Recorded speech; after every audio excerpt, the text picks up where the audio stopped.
Sports. We are Blackboard. We are Detroit. Tigers baseball on Fox Sports Detroit is presented by Bell Tire.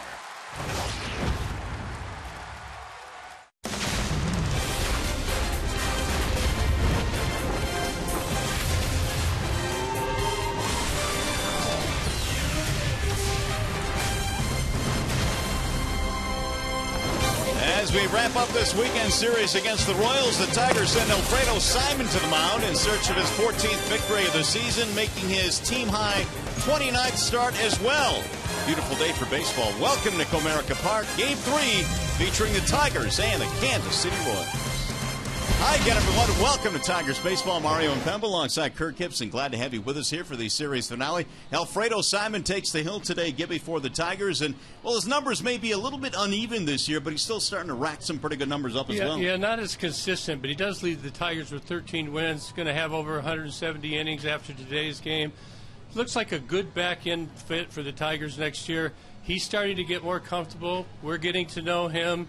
I think he's going to have to change his routine a little bit, make himself a little more athletic, he'll have better balance, throw more strikes. He's got this stuff. He just has to be more consistent. All right, how about the last couple of days here at Comerica Park? Exciting stuff. The Tigers with some walk-off wins. You don't normally see 3 straight extra-inning games. No, you don't. And you always remember the walk-off hit, but you don't remember the plays that were made before him. And in the Friday game, Ian Kinsler involved in everything. In the 5th, at Escobar, cuts him down. That cuts that inning off at 1. Then on Orlando, he cuts him off. He makes a good play and cuts that off at 1. Then Dixon Machado gets to get the game winner. Boy, it was really cool to see that young kid celebrate. Very happy. Then on Saturday, Ian Kinsler involved again. In the 9th inning, appears to be safe at the plate. Originally ruled safe, but after review, he is ruled out, and nobody can believe it. Then he comes up and gets the game winner in the 11th inning. The team wins. Everybody's involved. And once you know it today, though, Ian Kinsler's off. He's getting an off day after playing 35 innings in the last 3 extra inning games. We got a doubleheader tomorrow. But if these games are any indication, Ian Kinsler better stay loose and be ready to win the game tonight. All right, after a short break, we'll send you back to the Coliseum Studios. Check in with Trevor Thompson. How about the Tigers? 6 of their last 10 wins against the Royals at home have come in the walk-off fashion. Tigers, KC, Game 3, next.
Now to wrap up this series, they will face Alfredo Simon today. It's presented by Family Heating, Cooling, and Electrical. Well, we know the fastball split and changed, leading the Tigers with 13 wins.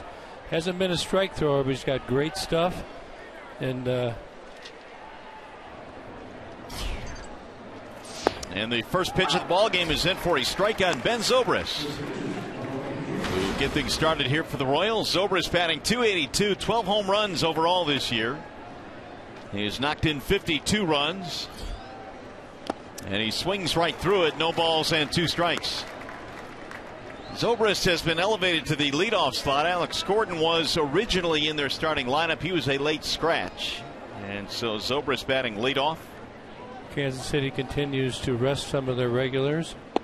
If there's any nick at all, want to keep everybody healthy.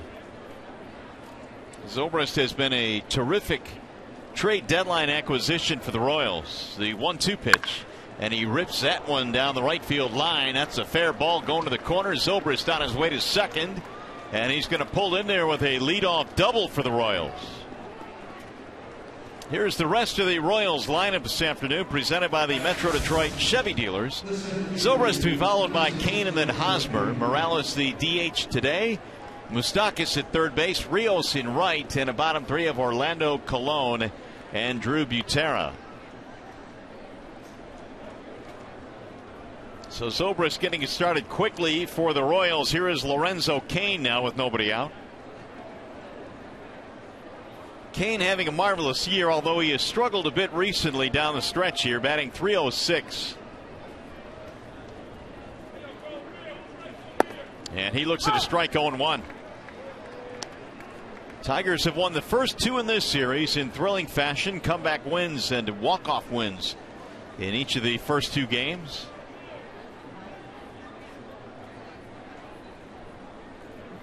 Here's the 0-1. Slice to right field. That's going to be a base hit. Fielded on one hop by Martinez. Zobrist will get to third and stop there. And the first 2 men are on here for the Royals. Tigers defensively brought to you by Beaumont Health for this one today. In the outfield, they have Ghost in center, Collins in left, JD is in right.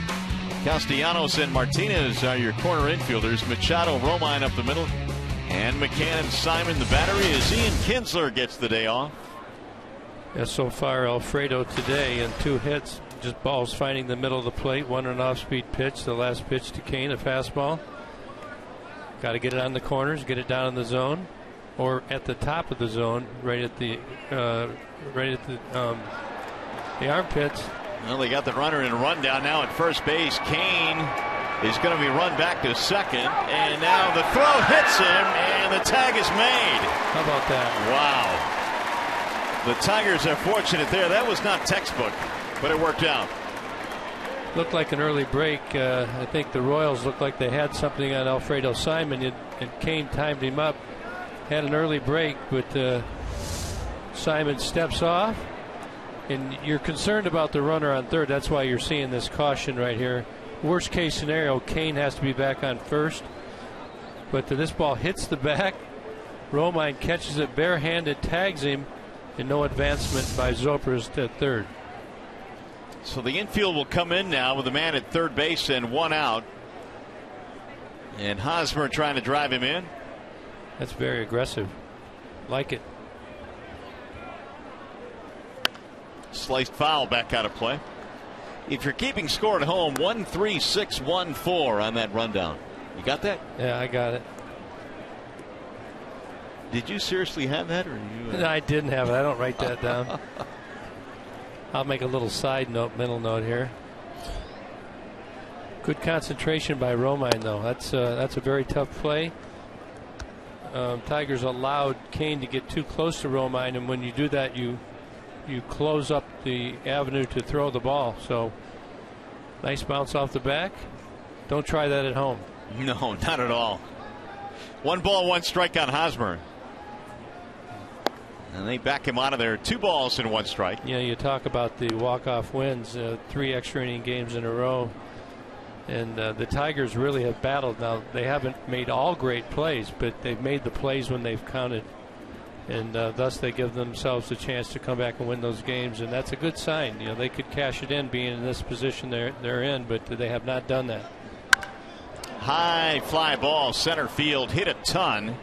Ghost going back, he's under it. This will get the run in with ease. Tagging and scoring is Zobrist, and the Royals out to a 1-0 lead. Hosmer will get his 85th RBI of the year. I tell you, Hosmer has been pretty impressive this series. He's really had a good approach, taking at bats deep, and good situational hitting as he did right there. Got the sac fly. Royals take a 1-0 lead. So Hosmer, who was 5 for 10 in the series, gets the RBI, and now with the bases empty, here is Kendrys Morales. He'll back him out of there. 1 ball to no strikes. Tigers, courtesy of their victory last night, 69 wins on the season now, aiming for number 70 this afternoon. Backed him out of there again, 2-0.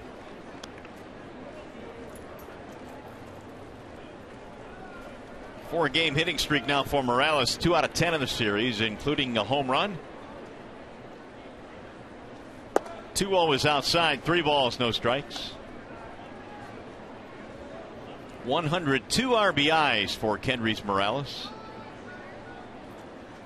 Great year he's having. Switch hitter, very dangerous, hard to pitch to. I know Billy Butler was a great player for them over the years. He, of course, moved on to the Athletics. They signed Kendrys Morales, and he's been a lot better in the lineup for them. Bigger run producer. The 3-1 pitch. He had a rip there, 3-2 on Morales. Well, you know, Billy Butler was there for his whole career up to that point, and sometimes it's time to move on. You part ways, and good scouting by the Royals to get Morales. Good find. Here's a 3-2 pitch, and he walked him, ball 4. We'll put a man on with 2 outs. Well, this guy's been pretty dangerous this year. Did spend some time in the minor leagues, and now back up and raking last night off of Mr. Boyd. Fastball out over the plate. He's been known as a pull hitter. He pulled that one right there. Of course, the Tigers came back to win the game. That was the 20th home run of the season for Moustakas, which ties a career high. He'll bat here with 2 outs and a runner aboard. And he looks at ball 1. Normally a guy that Tigers would shift, but with the man on base. And Alfredo Simon on the mound, they've chosen not to shift him today. Third baseman way off the line. That floats outside for a strike, 1-1. You know, Simon, it's kind of a catch-22. You come out, you're trying to get your rhythm, threw a couple balls down the middle of the plate, 2 hits. Now you try and get on the corners of the plate. You know, it's just barely missing off the plate when he does miss. So just trying to get that rhythm and get on those corners. Bouncing ball, that's going to get into right field, a base hit.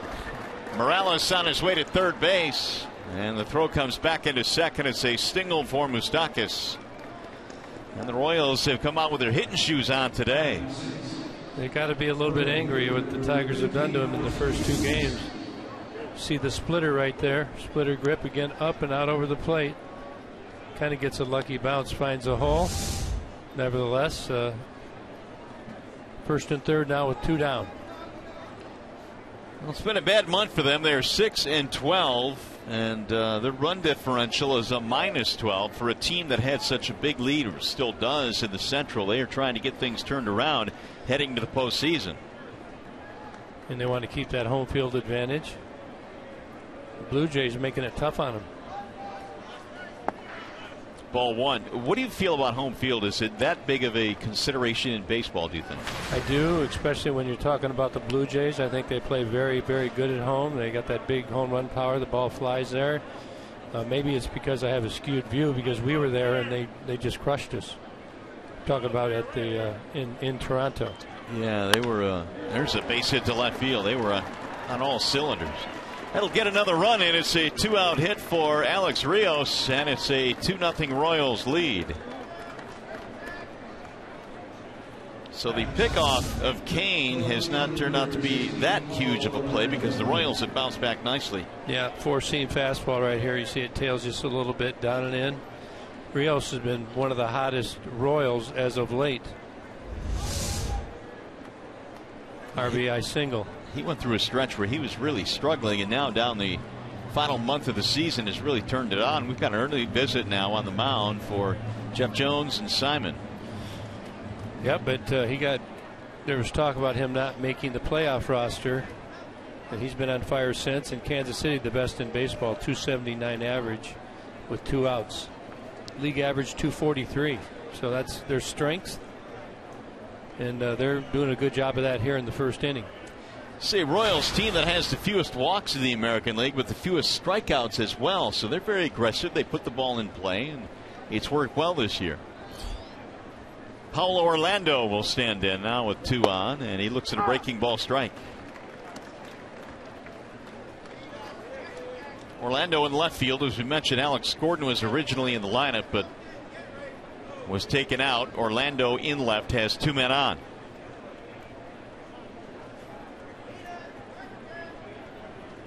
Swing and a miss, and the count goes 0-2. We were talking about the uneven year of Simon, and you get frustrated with him. Any pitcher can have a tough first inning. We know it's one of the tougher innings. He is a free agent at the end of the year, but as I said in our open, I think that he's going to get better the more comfortable he gets here. And he's a good middle of the rotation, back in type pitcher, stays healthy. I know he's scuffling a little bit this year. Continued to pitch through it, through the pain and the soreness. And this is only his second year as a starter. 13 runs allowed in the first inning and 29 starts. The 1-2. And there is, I guess, a learning curve that goes along with being a reliever your entire career and then being elevated to the starting rotation. I think that he wants to start, but starting is just way different than being a reliever. Again, he's over here in Detroit after being with Cincinnati. So you've got a couple of changes, new catchers, new pitching coach. And people got to get to know each other and then get comfortable, and then things seem to fall in line. Orlando swings and misses. Down he goes, and that'll put the end to the inning. A couple of runs in for the Royals. We go to the bottom of the first.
Of the afternoon, the Tigers starting lineup today presented by the Southeast Michigan Ford dealers. Anthony Gose will be starting things off for the Detroiters, playing center field, followed by Romine at second, Cabrera DHing today, JD in right, Victor at first, It'll be Castellanos at third. Bottom three today, Collins, McCann, and Machado is playing shortstop.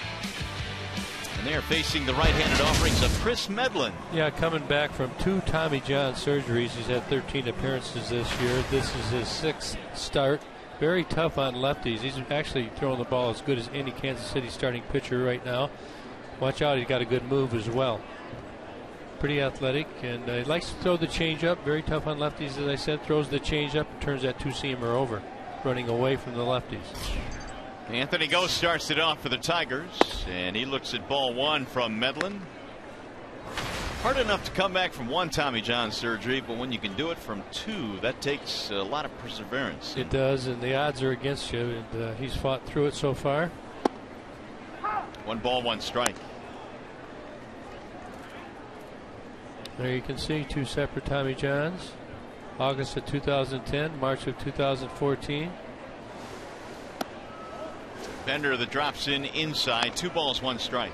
Quinn Walcott, the home plate umpire, has had kind of a tight zone for Simon, number 1, and looks like for Medlin as well, coming out here in the bottom of the 1st. Low and away, 3-1 on Gose.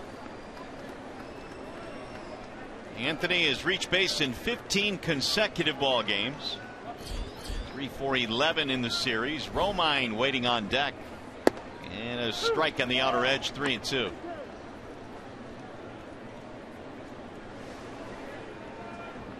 Medlin will throw any pitch at any time. Foul away. And if he's a hitter, you have to guard against his changeup. I'd rank his pitches: fastball number 1, changeup number 2, curveball 3. Changeup's a close number 2. Very deceptive, keeps it down in the zone. Would you rank it one of the better ones in the American League? Yeah, I think as far as his repertoire, yes. 3-2 again. He is outside. Ball 4, leadoff man on.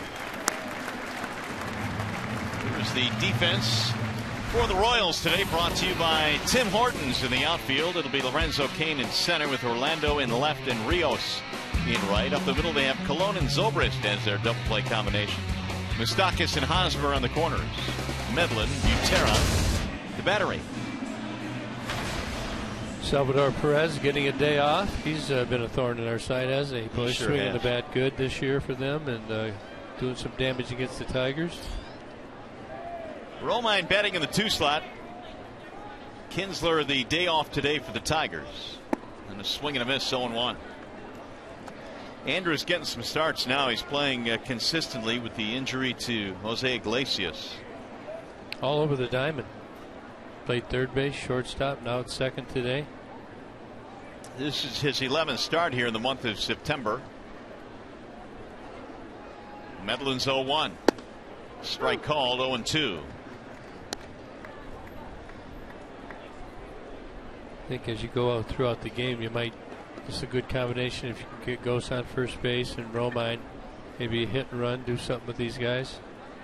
And throw over here. And Gose back. 21 stolen bases for Anthony. 22 of the last 23 games, 16 consecutive. He's reached base safely, Anthony Gose. The 0-2.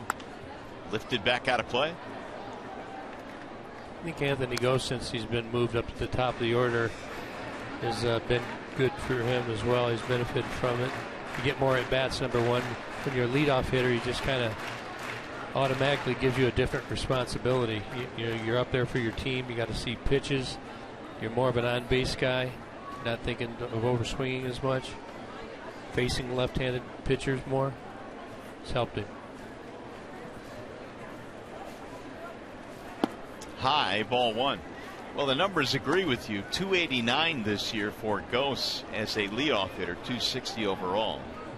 And he's quite a bit better against righties, but the only way he's going to improve against lefties is to play. 1 ball, 2 strikes on Romine.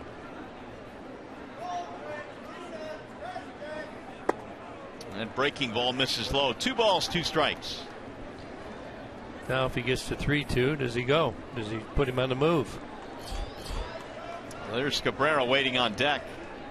Tigers trying to answer a 2-spot by the Royals in the top of the first.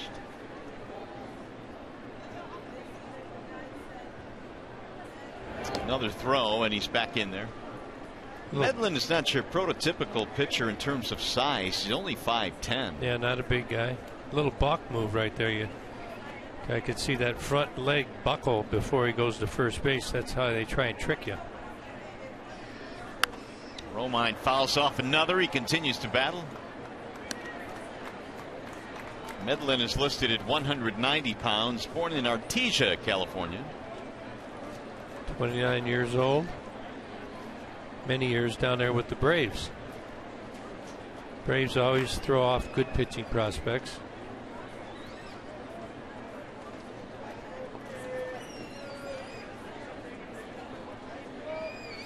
Outside, now the count goes 3-2.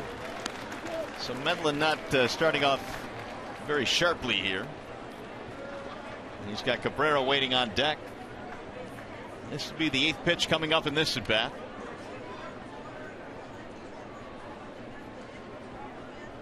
Let's see if Ghost is on the move. Runner goes, and a check swing foul. Well, just watching Chris Medlin so far, the thing he's really done is he's changed his cadence. By what I mean by that is when he comes into the set position, that time he held the ball for about 4 seconds. The previous pitch he didn't hold it at all, maybe less than a second. That's makes it very tough to get a good jump if you're a runner. And many pitchers don't like to do that with the 3-2 count. They just want to worry about throwing the ball. But Medlin's one of those guys that does it all. Quick pitch, just a quick pick right there. So if you're a base runner, tough to get a good jump on a guy like this. There he goes again, swinging a fly ball into the gap in right center field. He's going to hang up there, and caught by the center fielder Kane. That'll chase Ghost back. Well, it was a likely battle, but finally one that was won by Medlin. Well, let's take a look. Miguel Cabrera broke that 0 for 20 in the 3rd inning yesterday. Again, couple RBI right here. Gets something out over the middle of the plate. Strokes shortening up a bit. Productivity's coming back around, and he's swinging the bat much better and feeling much better about himself. Well, Cabrera has hit 300 in every month this season, with the exception of this month, September, but the latest returns have been good. Got 72 RBIs now. 1 on, 1 out. Breaking ball low and away.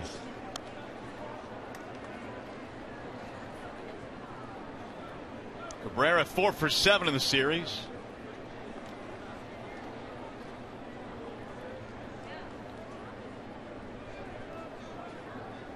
Drew Butera behind the plate today. Salvador Perez getting the day off for KC. Swing and a miss. 1 ball, 1 strike.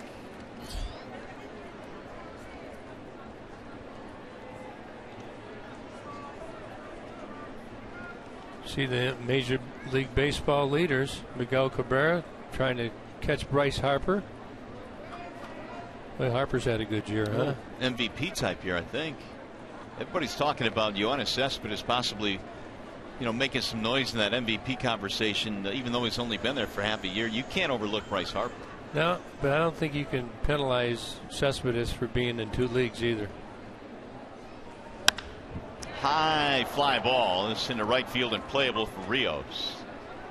He's drifting toward the line, and Ghost will hold. 2 gone. I mean, what does most valuable player mean to the team? Well, it's a good question. It's a good point. I think that a lot of folks are hung up on the fact that, Bryce has been obviously in the National League all year. It is a National League award. But you're right. I mean, why penalize the guy because he was traded? Yeah, but guys come over from the American League to the National League or vice versa and play in the World Series. True. So, I mean, regardless, if you move over, if you change leagues, you're competing to make your team be the best they can be and to get into the playoffs and then win the series. So, but the argument can be made, though, that half of his numbers were put up in a different league against different pitchers against different competition. I agree, but when he came there, was he not the catalyst? It really took him to the next level. So he was. You could argue he was the most valuable thing that happened at that point. Obviously, they have good pitching. Their managers made good decisions. They traded a guy, but they didn't trade a guy who's been on fire. Right. It played very well. David Wright has come back. So, I mean, many things go into it. But it's worth being considered. That's all I'm saying. Sure. I mean, that's like some who argue a pitcher shouldn't be an MVP. Well, there are years when that's the case.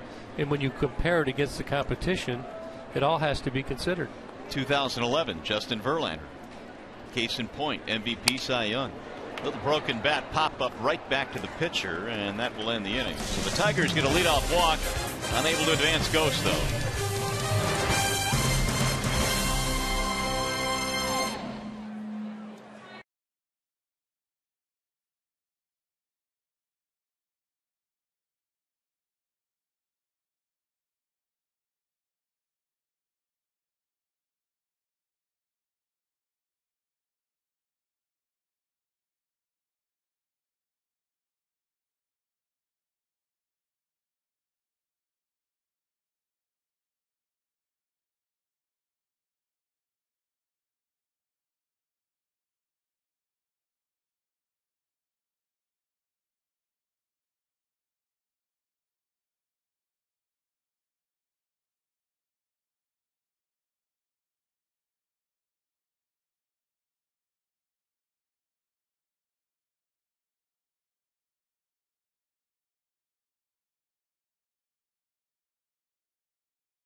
Royals on top here in the series finale. The Tigers have won the first 2 games in the set. It'll be Christian Colon to lead it off.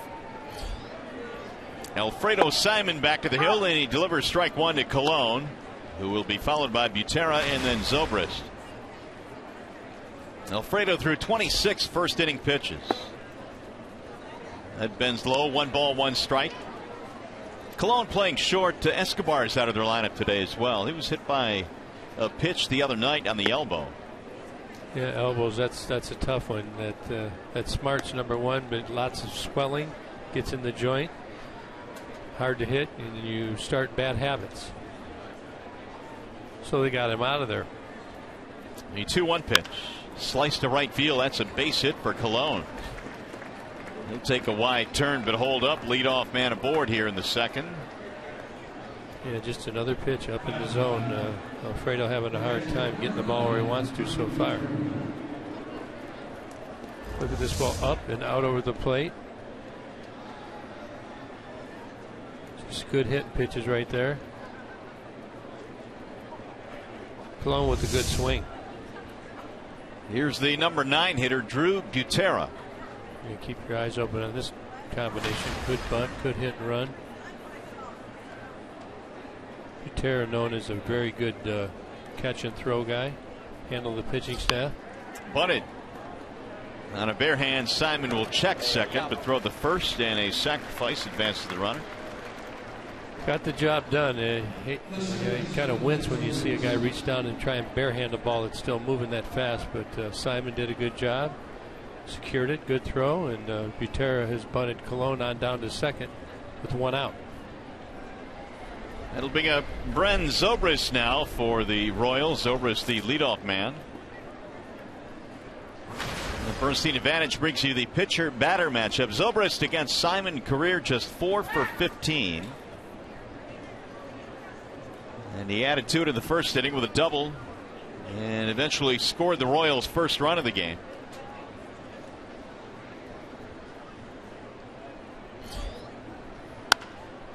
That's driven foul down the left field line. Gibby, there are a lot of guys that are picked up at the trade deadline that really garner a lot of the attention. We talked about Cespedes. A guy like Cole Hamels was a big guy that Texas picked up. And Zobrist is one of those guys that I think has gone under the radar yet, has given them a ton. Well, he's not as flashy. He doesn't get the headlines because of all the home runs. But he's a solid player who can play the outfield, can play infield positions. And he's been getting a ton of playing time, though he did just get a couple of days off. And you're right. I mean, Kansas City also is a city that, is not like New York. New York seems to promote the stage a little better, don't you think? No doubt. He has hit nearly 300 with the Royals, 6 home runs. But maybe the one thing he does give them is a guy that is proficient at quite a few different positions defensively. So when you do have a situation like an Escobar is out, or an Infante is out right now, or a Gordon is out, he can play any one of those positions. Well, when you look at your team, one of the most important aspects of a good team, a good playoff team, is depth. So he gives them depth in the outfield. He gives them depth in the infield. So that's usually a guy goes down and you get into your depth pretty quick. But with Zobrist, he can play so many places. Simon busting him inside, 1-2. And he's gritty. He's he loves the game. He's has good baseball IQ. Understands when and where to do things. And from what I hear, a great team player. He's playing for Infante today, who's out with that oblique problem. He'll drill that one foul. You can see he uses the whole diamond. First inning, pulls it down the right field line. Hit several foul balls this at bat down the left field line, so makes him hard to defend as well. Well, since 2009, there have only been a handful of guys that have had 1,000 hits and 500 walks. Zobrist is one of them. And the other names on that list are pretty impressive. Cabrera, McCutchen, Votto, Prince Fielder. Checked it low and away, 2-2. Well, again, he's just a solid all-around player. And there you can see his balls in play as a left-handed batter. Outfield somewhat consistent. Infield as well.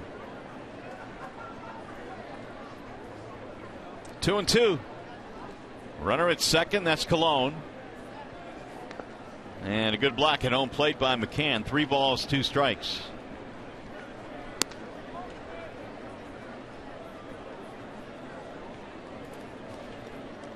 Alfredo Simon coming off a pretty good start.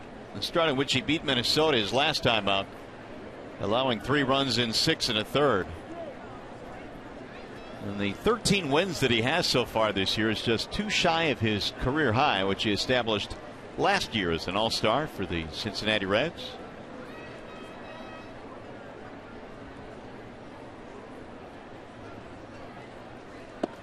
And he lost him, so Zobrist will get a walk. 2 on and 1 out. Now Lorenzo Cain. 38 total pitches so far for Simon. 21 strikes, 17 balls. Struggled a little bit with his command again here. Cain got him for a single back in the first inning, but they picked him off. Yep, Cain must have thought he had some info over there at first base, tried to get a good jump. Simon stepped off nicely, and an unconventional rundown, but got the job done. Way inside, 1-0. Really getting behind in many of these counts early makes it tough. These major league hitters, they feast on being ahead in the count.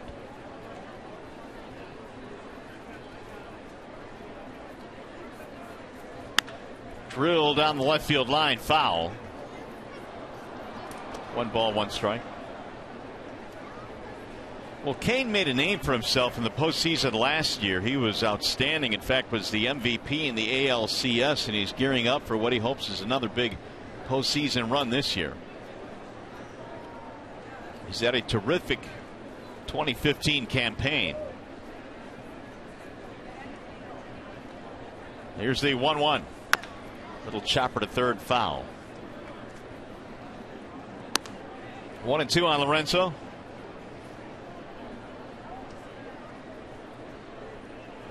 Last time these numbers were put up was 2003, Carlos Beltran.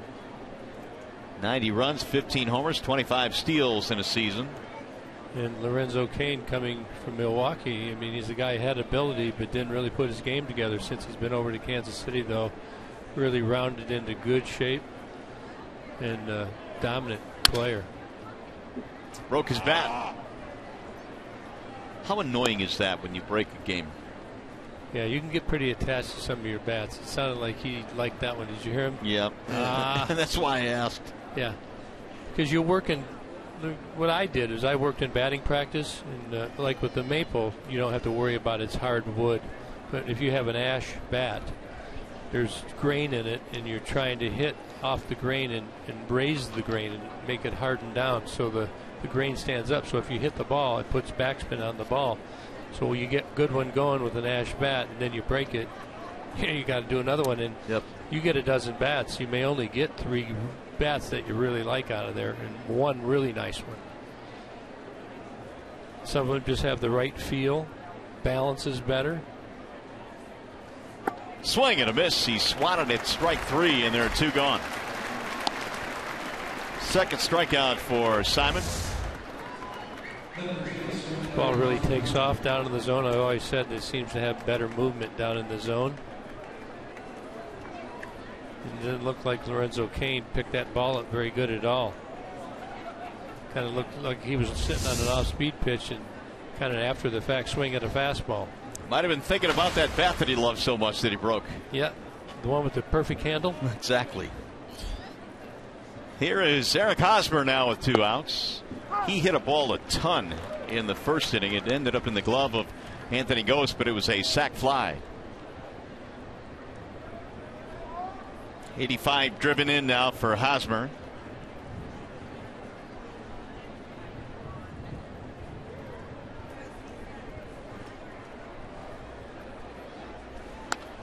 Fouled straight back, 0-2. Well, we've been talking about Hosmer last night, 8th inning. It's a home run. Tied the game at 5. This series has been back and forth, and of course the Tigers coming back to win, but just much more consistent hitting the ball out of the ballpark as he goes on in his career. It's his first home run in 121 at bats. That'll miss inside. Hosmer, one of those guys, it looks like he has a lot of whip action on his swing. Yeah, well, he's got long arms, so he likes the ball out over the plate. I think you got to crowd him. You got to really pay attention to what he's doing in the batter's box. If he moves off the plate, you do have to mix it up. He's a good enough hitter, but he likes to get those long arms, those long levers out, and pull that ball out of the park. Well, he does have good power to the middle of the field as well. Checked it low. They will appeal. He did not go. Gary Cedarstrom at third base said he held up 2-2 on Hosmer. Just thinking about last night, Gary Cedarstrom, he made the call safe at home plate, and then Ned Yost comes out and challenges it, right? And you're standing there waiting for New York to tell you if you screwed up or not. I mean, you got to have pride, don't you? If you're absolutely. You don't want it. You don't ever want to be wrong. You can't tell me he wasn't rooting for that call to be the way he called it. Well, we'd have to ask him, wouldn't we? Now Simon with the 2-2 again, swinging a drive to right field, sinking. It's going to be a base hit, and they're going to hold the runner at third. Now they're going to have 2 guys hung up. Here's the throwback down to second. Run all the way to third. Now they'll throw it home, and the tag will be made. Cologne was slowing down, rounding 30, paid for it. He's eventually thrown out, hitting over.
in the top of the second inning. Eric Hosmer with a bullet to right field, and that's Ben Zobrist on first. You're going to watch him now. He's got to look this way for his third base coach. His third base coach is way down here. He doesn't see him, so he continues on to second base. Good throw by JD. You can see the third base coach held out the runner Colon. Now we've got another rundown situation. That's 2 in this game already. And a good job by the Tigers to just take their time, let it develop. Good solid throw, and just get the out and get out of that inning. Which is exactly what they did, and now Medlin goes back to the hill. Still a 2-0 ball game. It'll be Victor Martinez leading it off, and he checks his swing high. Martinez, Castellanos, and Collins facing Medlin, who had a 22-pitch first inning. Around a 1-out walk, he was able to get 3 fly balls. Now the 1-0. 2 balls, no strikes. And Victor, 6-gamer now going for Martinez. He sits safely in 6 in a row and 9 of 10 as his bat heats up. Swing and a miss, 2-1.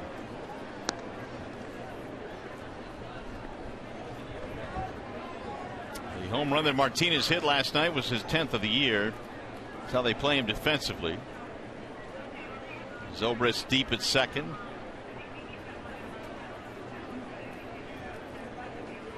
Outside, Medlin again falls behind. 3 balls, 1 strike.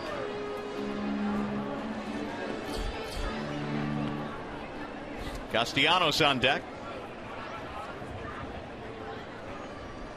Way outside, ball 4 again. A leadoff walk, 2nd straight inning. We'll take it. 3 passes. Good for us. Now make him pay. Here's Castellanos. Nick go for 4 in the series. Missed a couple of games with a groin problem. Back in there today as a starter. Yeah, when he came in yesterday, it looked when you miss that many games, you're a little sluggish when you get back out of the diamond. And he'll be better today. Nick batting .248. The 69 RBIs this year, a career high for Castellanos. Ball 1 in the dirt. Looks like he started him off with the changeup there. Last night I noticed they threw him a lot of off-speed pitches as well, trying to disrupt his timing. He's got a little bit of a leg kick. So hitter, you got to get that foot down and wait for it.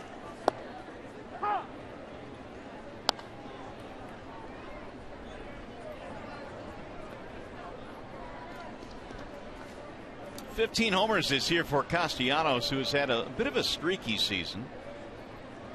He's put together some impressive stretches, which I guess when you look toward the future make you excited about his potential. Swing and a miss, 1-2. And Nick continues to work every day defensively and trying to get better down at third base. Still young. Was he 23, 24 years old? And very doesn't have that much baseball under his belt here at the big league level. You continue to work, like you say, you figure things out. What works for you to cover up your weaknesses? How can you get better at it? Low, 2 balls, 2 strikes. You'll pick certain things up quicker than other things. Some things will just come more naturally than other things. But you can't get frustrated with it. You got to continue to have the belief and the confidence that you will get it, and have the drive and determination and not give in to the frustration.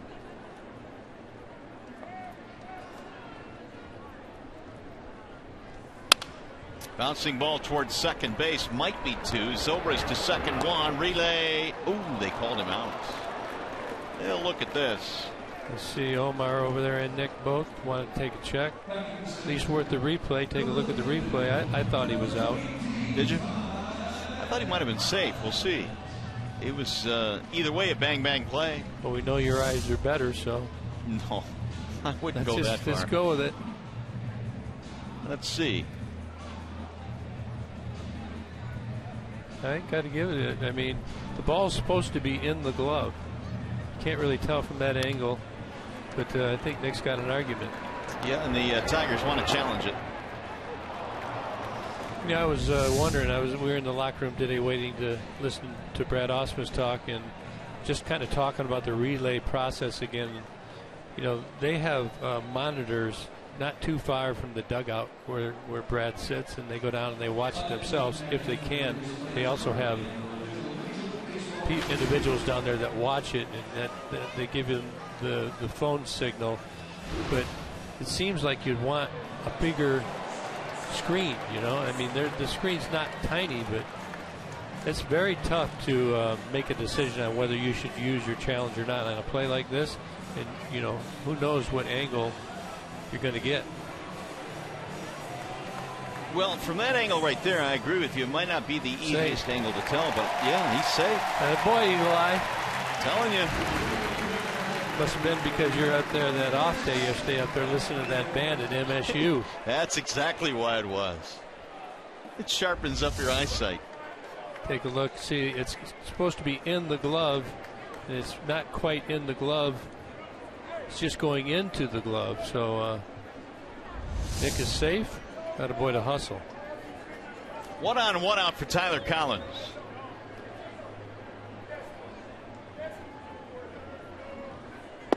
That floats in for a strike on Collins. Tyler is 1 for 7 in the series, .267 batting average. He's hit 3 home runs this year. He would be another guy that I think you might want to see if he could handle the bat. And we saw a miscommunication 2 days ago, I think it was, where it looked like there was a missed sign, or somebody thought they saw a sign. But certainly not here. No balls, 2 strikes. You wouldn't put anything on. Medlin now with the 0-2 coming home. Got him. Strike 3. Collins didn't like it. That's a pretty good pitch right there, and Tyler thinks that that's a ball. Watch how far this ball tails to come back over the inside corner. I don't know if we have Fox tracks, David. A lot of movement. This is a Chris Medlin special. Good pitch. Looked like it got the corner to me, and you're going to want to go to school. If you come up next time, you're going to see that one again. But when you're the hitter, it looks like it's going to be inside. Then it tails back over the plate, and it's too late. Can't pull the trigger. Were you a guy that ever wrote down any notes on certain pitchers, or was just all mental notes for you? Yeah, early on, that's what we were taught when we were rookies. Had a little black book.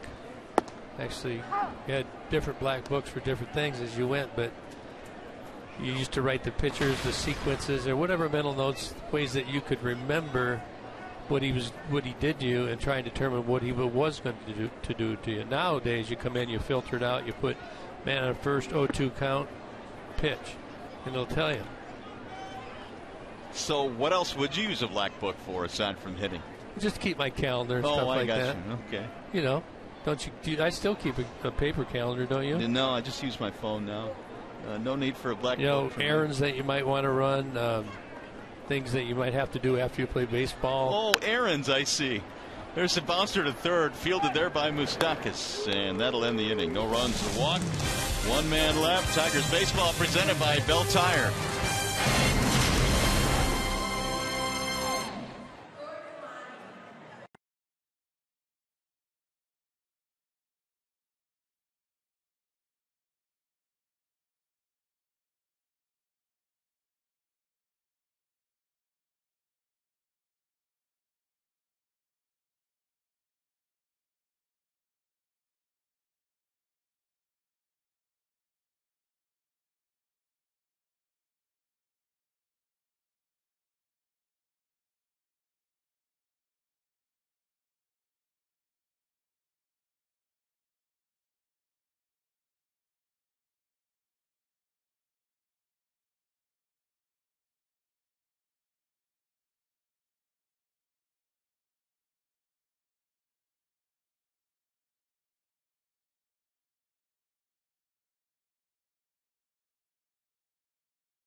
Tigers player of the game presented by McDonald's Steak and Egg Burritos. Tigers trail in this one as we go to the top of the third now here at the ballpark on a gorgeous September afternoon. 2-0 the Royals have the lead as Kendrys Morales leads it off. And he'll miss ball one low to Morales. Alfredo Simon in trouble each of the first 2 innings, was able to pitch out of it. A little bit of help for a base running error by Kansas City cost them a little bit in the last half inning. Yeah, here in the third inning, almost to 50 pitches. Pitch count is up a little bit high early in this game. Hopefully Alfredo can get settled down. Morales had a walk and scored a run in the first, one of the 2 that KC scored. Here's the 1-1.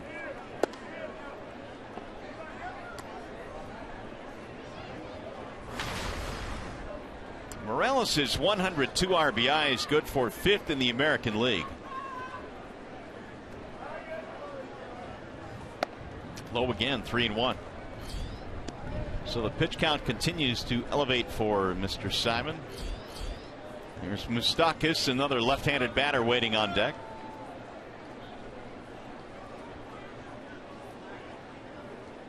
And the 3-1. High towering fly ball to right field. JD going back to the track, to the wall, looking up, and see you later. It's gone. A long home run for Kendrys Morales to make it 3-0 KC. Well, he got down to the count, 3-1 count, and Morales swings the bat pretty good, as we know.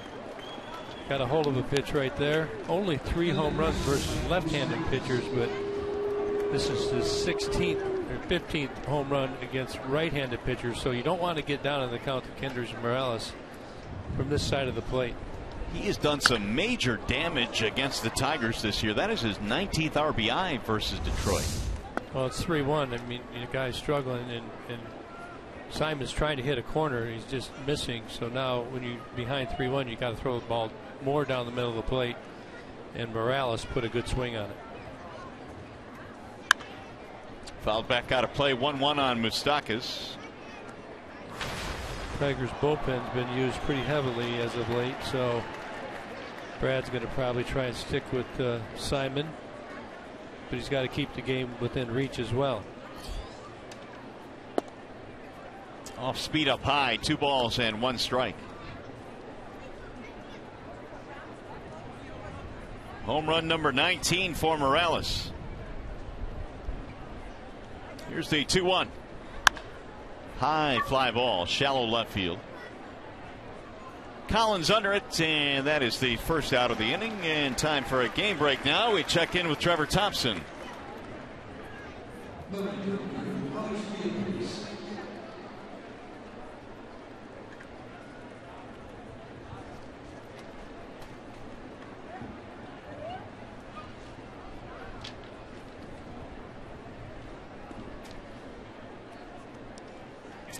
All right, Trev, we'll see if we can change that. Here is the best winning percentage in the American League. You see the Royals, their numbers are shrinking in terms of their lead over Toronto. Yeah, just a 1-game lead for the Royals right now.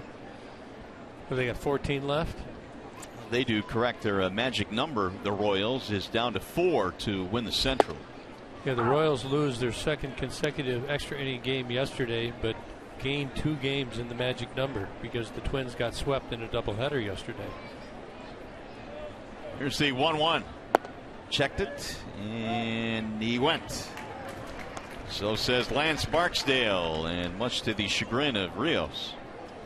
Now, you remember when Lance Barksdale was over at third, he likes to put that right hand up. If you even come close to going, I think he's right there. That head did break the plane.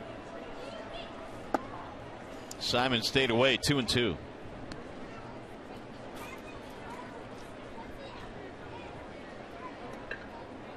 RBI single by Rios in the first inning.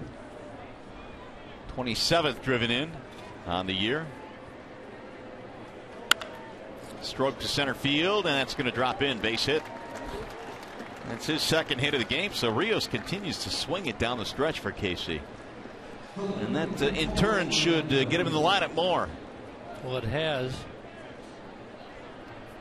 He's a veteran guy that's never been to a playoff game, so well, as a player, so that's something that you obviously want to do, want to get into a World Series.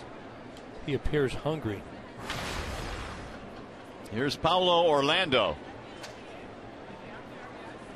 Pretty good trip coming in. He's 14 for 31.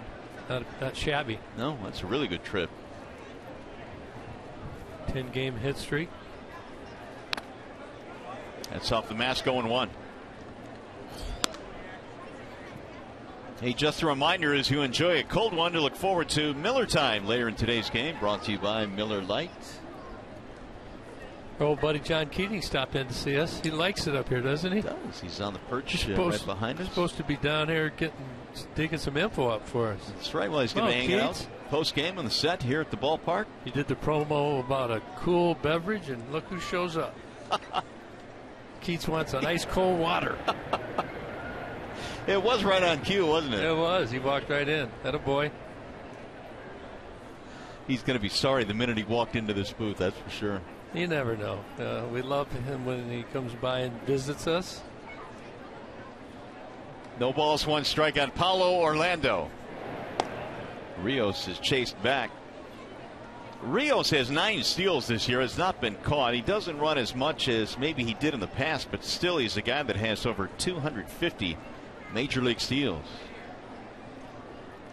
Yeah, he knows when to go. He knows when he can make it. Look at him over there. Slice to right field. It's going to go foul, though. I guess there's something to be said about guys that can still steal bases at an advanced age, and by advanced we mean in baseball terms. I guess that maybe leans more toward their ability to steal bases as opposed to just flat out speed. Well, he's a veteran guy, and you come up faster, and then as you get older you get smarter. So the ideal time is when you're still fast, you know enough info, but as you're older you rely a lot on your wisdom. Orlando waits on the 0-2. Fouled off. 42 stolen bases in 2013. That wasn't long ago. So 253 in his career. It's a long way from Ricky.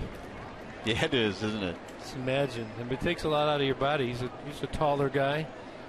When you slide a lot, when you run a lot, you slide a lot, it takes a lot out of you. So you have to, when you get older especially, you have to make them count.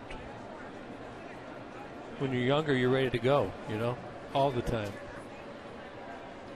Runner goes, driven deep in the air to left field. That ball is up there. Collins back, and that ball is going to go. It's a home run for Paulo Orlando, a 2-run shot to make it 5-0 Royals.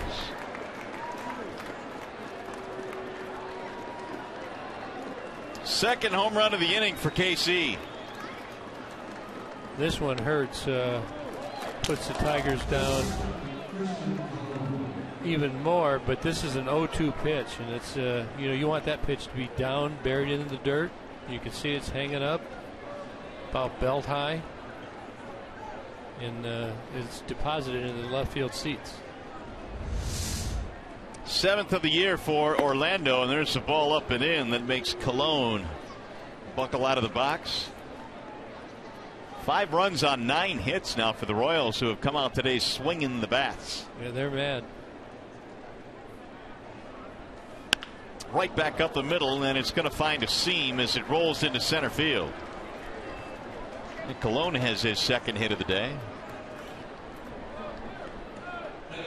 Hey, the Tigers face the White Sox this Tuesday at 7:08. It's Irish Heritage Night. The first 5,000 fans receive a free halfway to St. Patrick's Day green hat.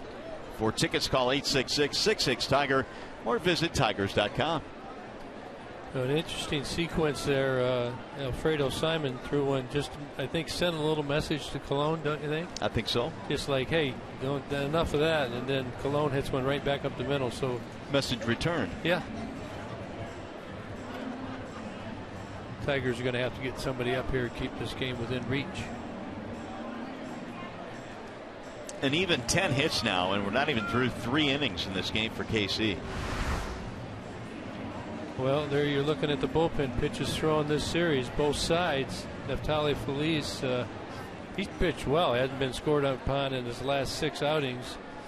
Rondon gave it up, but the pitches for some guys, you know, there's certainly a limit for him. But some guys throw the ball better when they throw a lot. But when the arm starts getting fatigued and tired, it's tough to execute your pitches. And I know Brad wants to see some innings out of Simon today. Kyle Lapstein warming up. Ball inside to Butera. He had a sacrifice in the 2nd inning.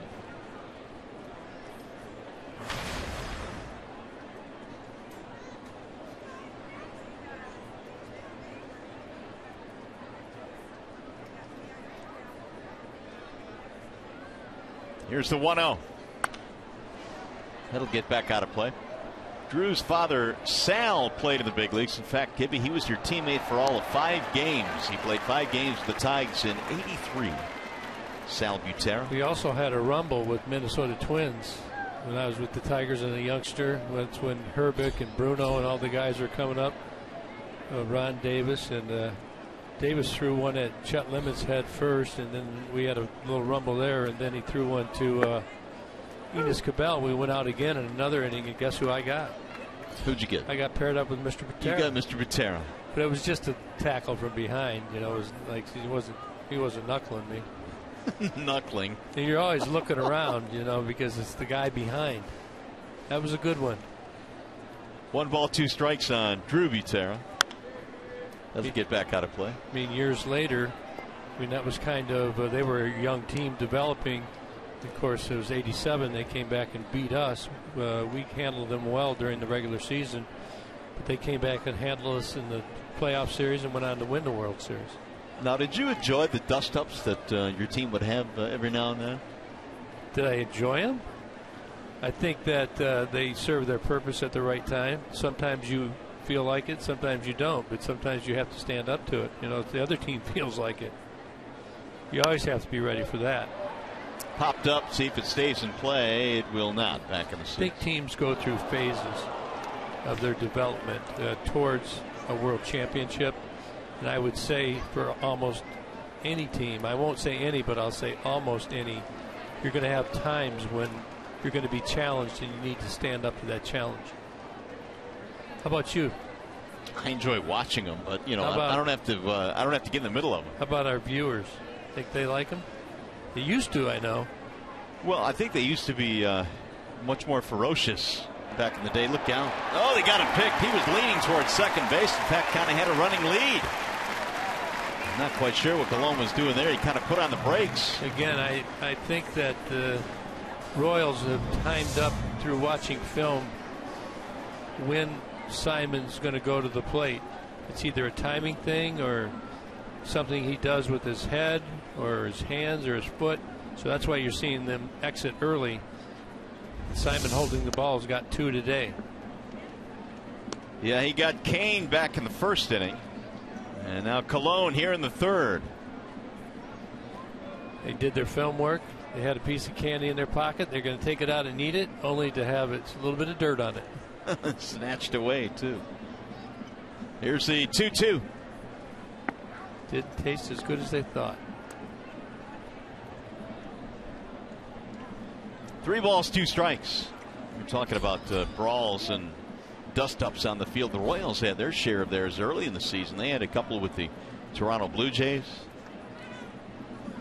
Well, a lot of it comes from when pitchers are thrown inside. And he walked him. It was, I think, more understood that that's going to happen. And as the game goes on, I think you're going to see less and less of people who throw the pitches inside. It's just like they've changed the blocking the plate rule. You're not supposed to run into the catcher unless. I know we've had an injury recently down at second base, breaking up a double play over at Pittsburgh. I hear people now with initiatives trying to change that. So I think that, you know, you hate to see it. It's work. There's a responsibility on both parties to play the game the right way, and there are injuries, in my opinion, that are going to happen regardless. Ball 1-2, Ben Zobrist. Well, what can you do to change what happens in the neighborhood play at second base? Well, they made it the neighborhood play, so the middle infielders would be more protected already. Yeah. So if you look at that, Kung did not. It's Gung, right? Gung, correct. He did not move, so unfortunately he got hurt. Here's a bouncer to second to end the inning, but a big inning for the Royals. They hit 2 home runs against Simon Morales in Orlando. And now it's 5-0 KC.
Is brought to you by Comerica Bank. Raise your expectations of what a bank can be when it's time. Come to Comerica.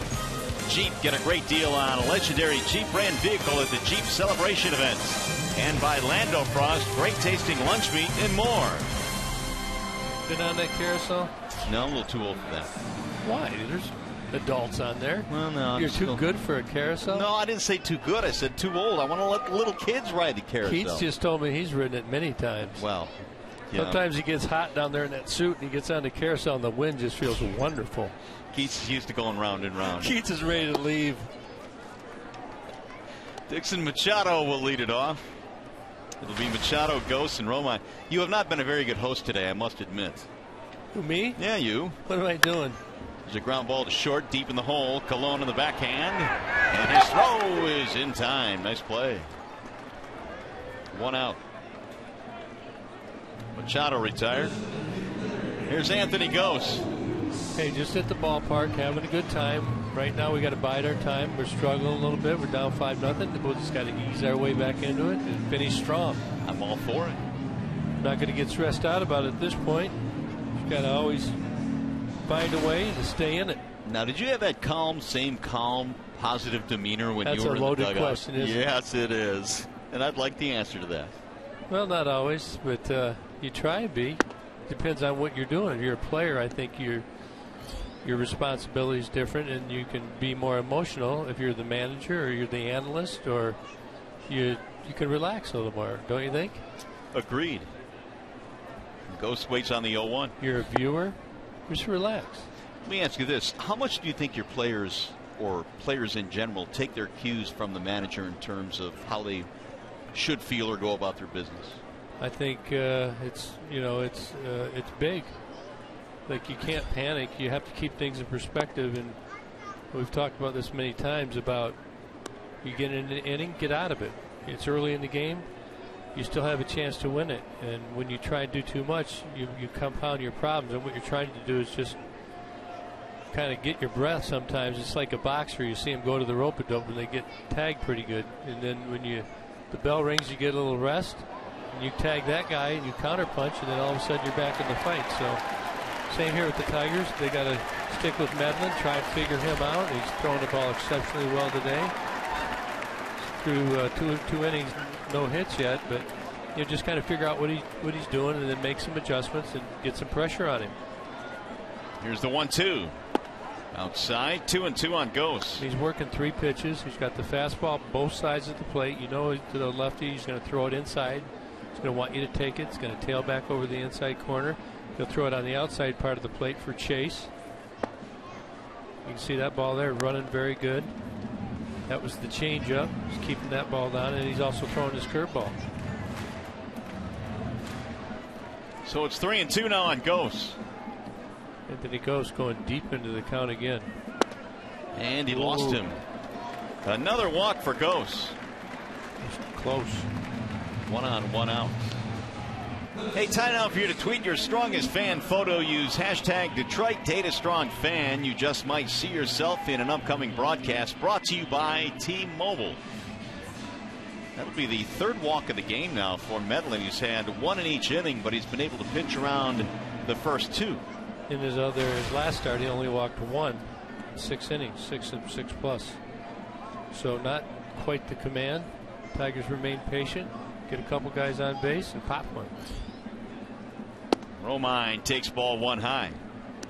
He flied to center field in his opening at bat. Kind of an interesting decision you got to make if you're Anthony Ghost. Do you go here? Do you not go here? Do you remain aggressive? And there's a couple schools of thought. You don't want to run into an out. At the same time, you don't want to just sit back on your heels. You want to play aggressively. I would say with Anthony Ghost, he's a better player when he's aggressive. Even down 5-0? You got to make sure you can make it. So maybe you're working over there and you're making it look like you're not going to go, and then one pitch you raise the odds of making it to second base. 1 ball, 1 strike on Romine. I mean, the Royals, again, they're a better team when they play with their speed. Think about all the games last year at the end in their playoffs. In this series, they really haven't been dominating with their speed. So, sometimes you try and control when you're down some of the things that you do well. Try and get back to that. Well, I wonder how much of that, as far as the Royals are concerned, has to do with Morales having a big year and Moustakas and Hosmer, that maybe they want to run less because they do have some guys now that are driving in a ton of runs. Their lineup wasn't that much different. I mean, they had Aoki in there last year, right? So he had a little more speed. Butler didn't have any speed. So they're still kind of a team built on speed and defense and pitching, getting ahead early in the game, and then trying to let that bullpen buckle it down. Ned Yost getting his team to the postseason for the 2nd consecutive year once they clinch the Central. Here's the 3-1. Ground ball to short. Cologne on the backhand bobbles. Quick throw to second. Not in time. Everybody is safe.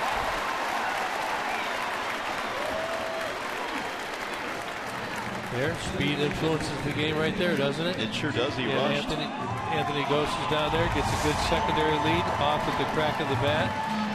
Cologne drops it and tries to get him at second, but he's in there safely. Romine is safe at first, so we've got first and second, nobody down. Cologne gets the air. Clearly beat the throw. Well, you got a couple of guys on now, and all of a sudden Miggy pops one. It's a different game. Cabrera flied out to right field his first time.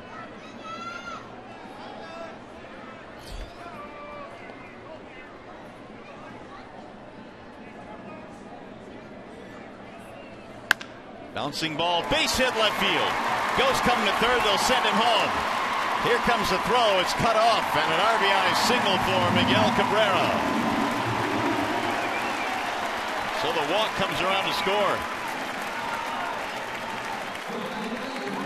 So Miggy's getting the bat head out right here. He's ready. The first pitch, you see the ball's trying to tail down in. Still barrels it enough between the 5-6 hole. That's between third base and shortstop. With Anthony Ghost on second, quickly onto home.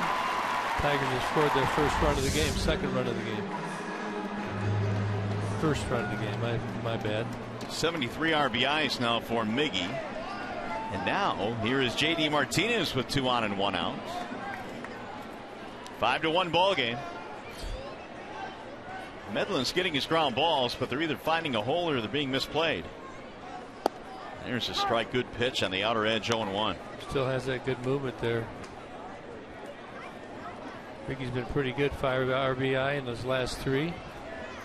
Only 5 RBI in his previous 20, so picking the pace up again.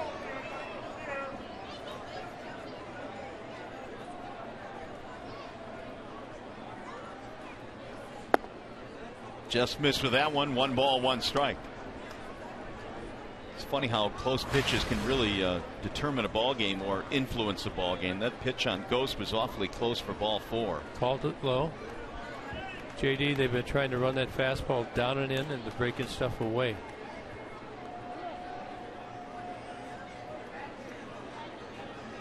That JD that stepped out that time, or the catcher that called time? Yeah, JD. They don't normally do that much anymore, but was granted time.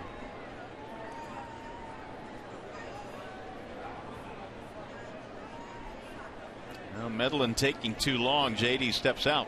You know, when you're a hitter up there, just think about, you try and get, we've talked about this in the past about blinks, because your eyes feel good after you blink, right? But they do. These pitchers hold you.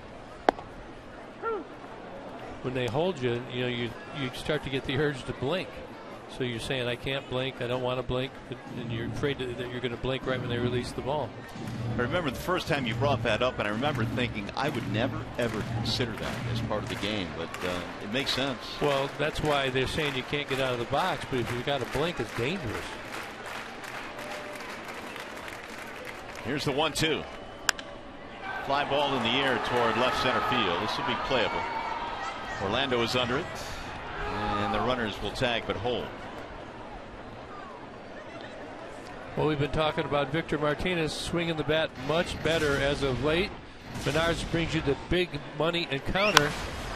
This puts the Tigers ahead last night. Eric Hosmer went out to tie it. The Tigers won it after that, with V-Mart barreling the ball with much more regularity. Had a couple nice hits up the middle, as well as the home run. 199 home runs by Victor so far, so the next one's a biggie. Yeah, Miggy reached a milestone this year, hitting his 400th in St. Louis earlier in the season. What do you think Miggy will end up with? 500? Oh, he'll go over 500. How much further? Pretty confident of that. The question is how much further is, and it's a good question. Assuming health, I don't know. You think you got a chance for 6? I don't know. But I'm pretty confident he'll reach 5. Well, if he averaged 30 for the next 3, that'd put him, well, let's say he has average 31 for the next 3, so that puts him at 500. Yeah. And then, of course, the health is the big factor. Here's the 0-1 to Victor. 1 ball, 1 strike, which is something you can't predict. Health, that is. Well, certain things you can control, but other things you can't control. And there's freak things that happen. And when you get older, you know, he's going to have to take more days off. Good point. You get hit in the arm, you break a finger, you get hit in the wrist. Those things can change your career. Martinez had a walk in the second but did not score. The Tigers get on the board on the RBI hit by Cabrera. You look at it, Giancarlo down there in Miami. He got hit in the head last year in the face, right? I mean, he's had an interesting year. I mean, it's been a tough year for him, and you know, does that have anything to do with it? Right back up the middle. That's going to find a hole. Base hit. Going to get another run in. And a 5-2 ball game. An RBI single for Victor Martinez.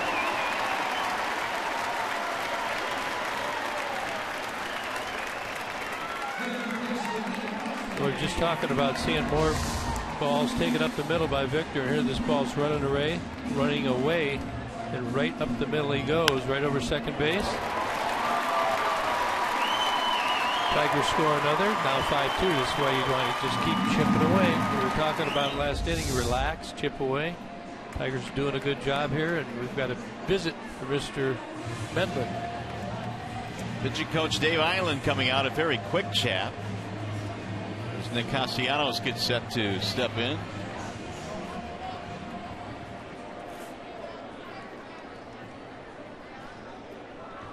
Hey, join us again tomorrow for a baseball doubleheader against the White Sox. Our Game 1 coverage begins at 12:30 with Tigers Live. Game 2 coverage begins at 6 with Tigers Live. Tigers and Sox 2 tomorrow, beginning at 12:30 right here on Fox Sports Detroit. Well, this is the one you get the dagger right here. You got 2 runs. Nick Castellanos hits the home run. Now you're really in the game. And there's ball 1 in the dirt from Medlin, whose pitch count is starting to elevate as well now.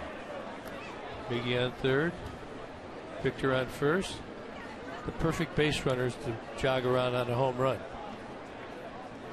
I would agree with that. What are you saying? They're slow? They just need extra time? Yeah. Just conserve their energy. They play a lot. Here's the 1-0.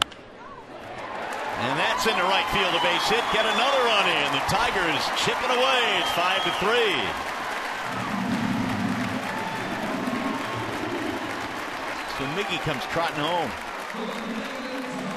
It's a 70th RBI now for Castellanos. He gets a fastball here. They've been featuring to Nick a lot of off-speed pitches, but he gets the fastball. Great approach here. You see him inside out net, right to right center field. 70th RBI. 3rd run for the Tigers.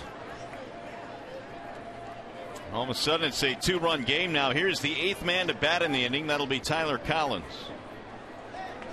And all of this starting with the walk to Anthony Gose. He's drawn 2 of those today. Lay off this changeup.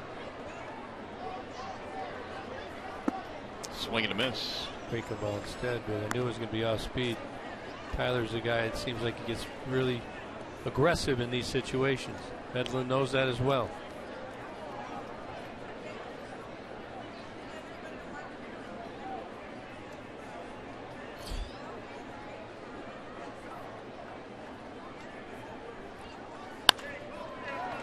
Little pop-up, shallow left field, and it's going to be caught there by Orlando to end the inning. But a big inning for the Tigers. They're right back in it now, 5-3.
They scored 3 against Chris Medlin in the bottom of the 3rd. Now it's up to Alfredo Simon to stop the bleeding here.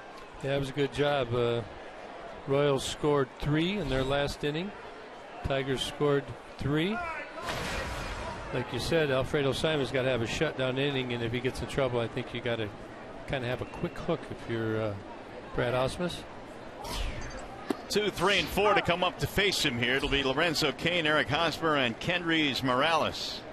Again, a good sign. The Tigers continue to battle all these games.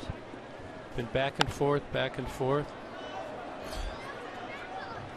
You know, it started in Minnesota, game 2 in that series after they lost the opener to the Twins, and they played that 12-inning game, which they gave up the lead late but came back, and then of course the first 2 in this series. So it has been fun to watch.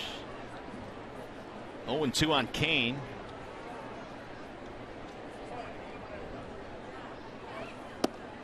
Just off the plate, 1 ball, 2 strikes. We talked about all the pitches thrown by the pitching. This is all good. A lot of young pitchers, a lot of guys that need to get their experience. And this is really going to pay off next year when they come back for more. Bouncer foul, third base side. That sounded kind of weird to come back for more, but good stuff. Good stuff. More of the good stuff. They're paying their dues this year. Well, Tigers players have maintained that despite where the numbers are in terms of standings and playoffs, that they are still continuing to play hard, and we've seen that the last few days. So there's another awkward swing by Kane, who's done that twice in this game. Yeah, again, I think he was looking at off speed, but got the heater. Kind of an excuse me swing. That ball's got some movement on it as well. Ate him up. Here's our Comerica Bank game summary with the Royals on top in this one. Royals have homers from Morales and Orlando. Victor extending his hitting streak to 7 straight, and it's been a rocky start so far for Simon, but we'll see if he can get it turned around. His teammates have gotten him some runs. Seems like Alfredo is pretty good at weathering the storms. It doesn't seem to affect him too much. Well, he was down 5-0, 10 hits for the Royals today, but in the end, it's only a 2-run KC lead.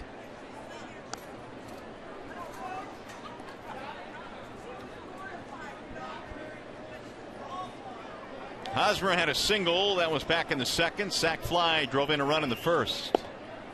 In there is strike called on Hosmer, 1-2. The one that Simon would really like to have back, though, was that 2-strike home run that he gave up to Orlando in the third. 2-runner. They made 5-0 at that point. Chopper to the first baseman, foul. 1-2, the count stays. You know, that ball was foul, and Miggy threw it back to Simon. Why is it they always throw them out?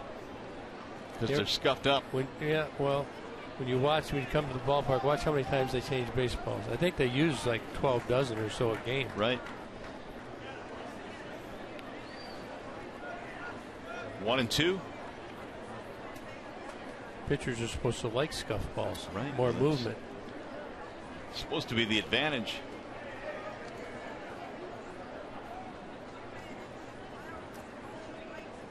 Kendrys Morales will be next.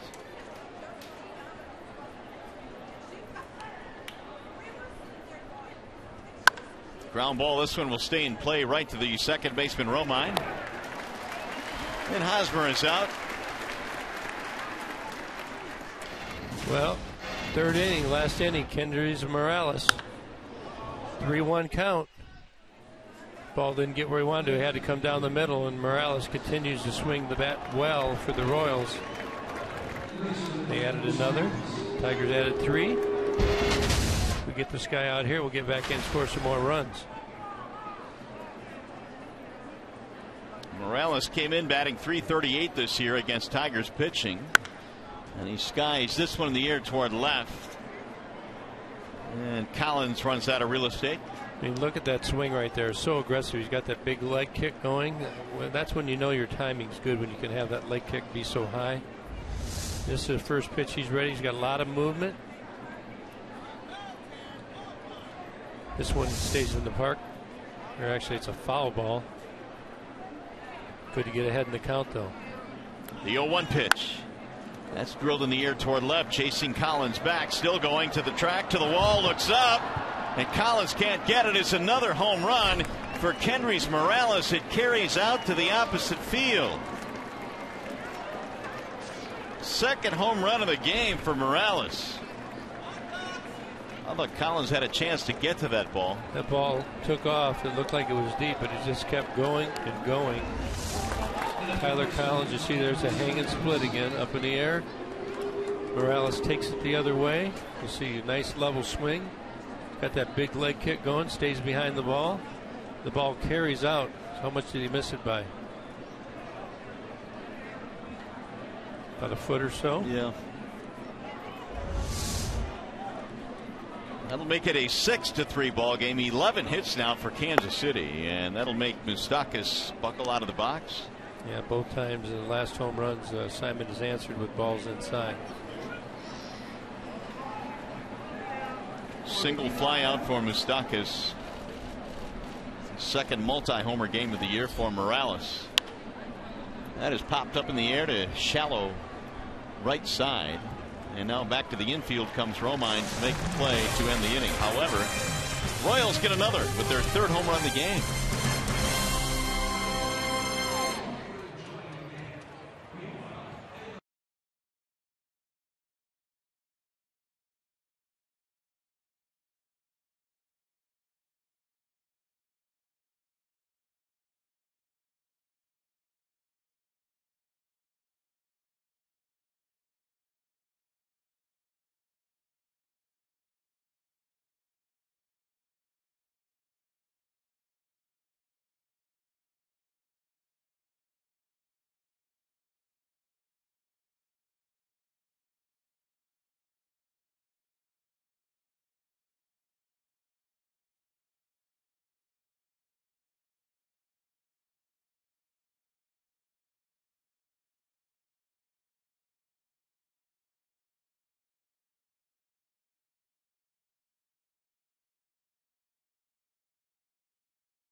Fourth will look like the bottom of the third. Well, Tigers were down 5-0. We were talking about how can you got to get back in the game, stay true to it. Came out. Anthony Ghost started it off with a walk. Then the Tigers bats came alive. Mickey got a couple RBI there as well. Yeah, nothing like chipping away. The Tigers have done that. Cabrera, Martinez, and Castellanos with the RBI singles. So Chris Medlin goes back out there facing McCann, Machado, and Ghost. Tigers did give one up. Bob Morales home run in the top of this inning, so they're going to have to come back with some more. McCann skies this one in the air to shallow left center. Who wants it? Kane does, the center fielder for the out. One pitch, one gone. And McCann is 0 for 2.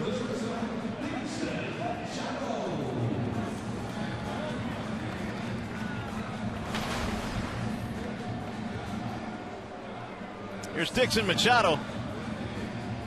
A grand opportunity for this young man. Of course, the injury to one man is an opportunity for another. And with Iglesias, as it's looking now, might not be back at all the rest of the season. Machado will get continued looks at short. I agree, and he's already made a big impact. He had the game winner on Friday night. You know, you normally would think Iglesias and Romine would see it through the rest of the year, but with Iglesias going down again, it's always an opportunity if somebody gets hurt. So you always have to be ready. Don't get too frustrated. Be ready for your day. And Machado's done a good job of that. There you have it, Friday night in the 12th inning.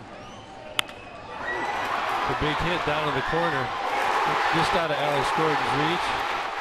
And I thought the interview was outstanding with this kid, huh? It was.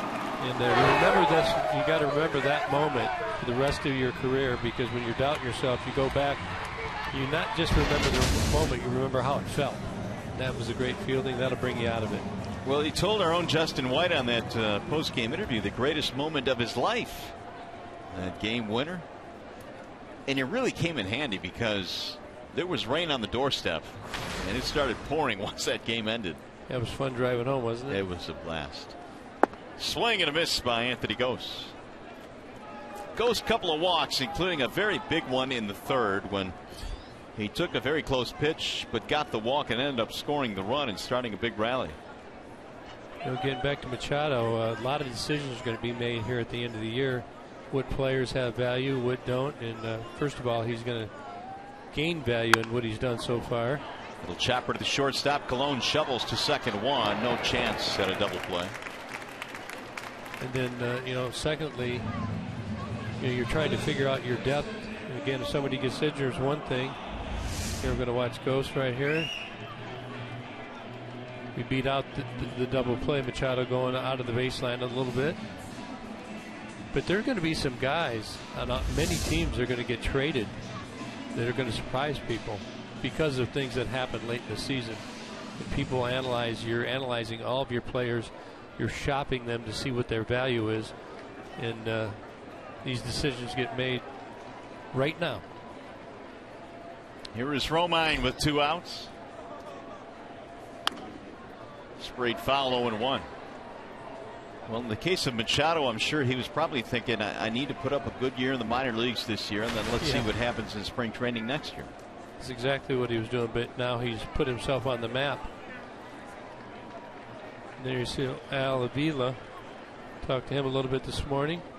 Got a lot on his plate, but these are the decisions that he's thinking about. Here's the 0-1. Strike called 0-2 now on Romine. You're going to identify things that you need, so what are you willing to give up to get that, to fill that need?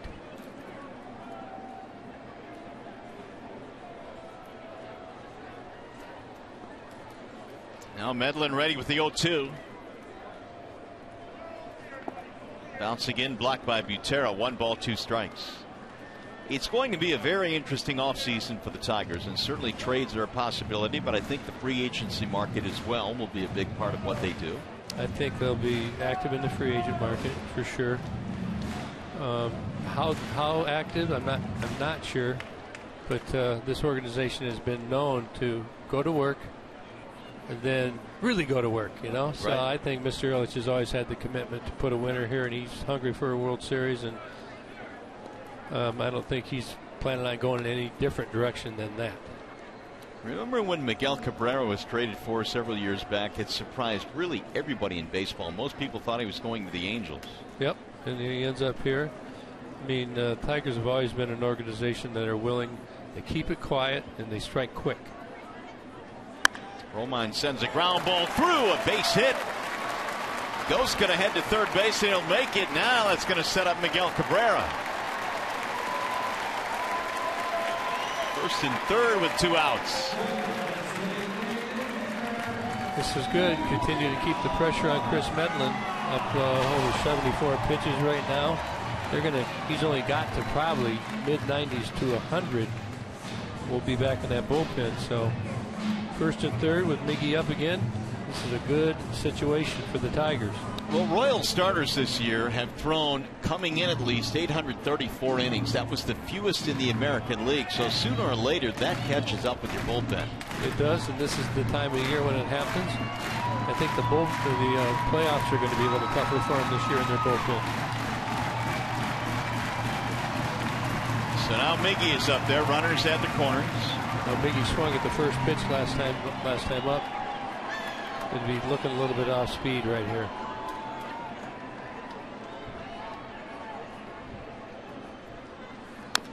And he rolls it foul, 0-1. Got that changeup.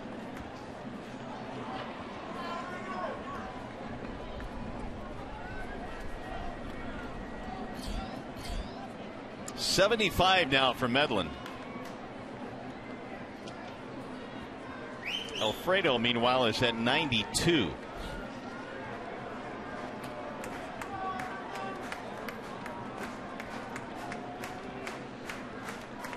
Here's the 0-1. Missed with it. 1 ball and 1 strike on Cabrera.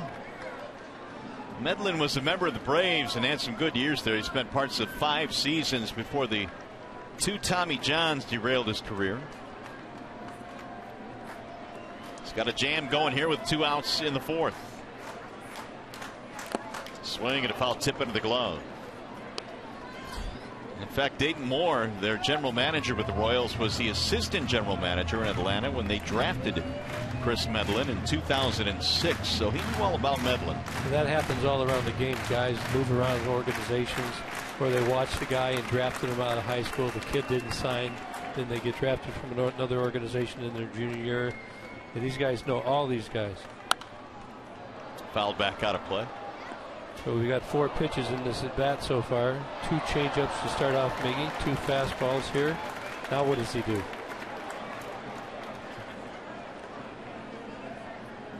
He's not throwing the curveball yet.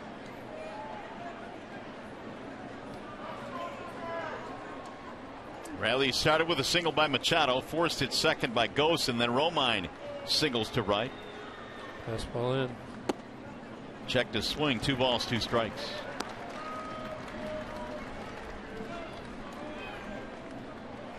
Normally in these day games, these bright sunny day games here at Comerica, Cabrera is wearing sunglasses, but he's not wearing them right now.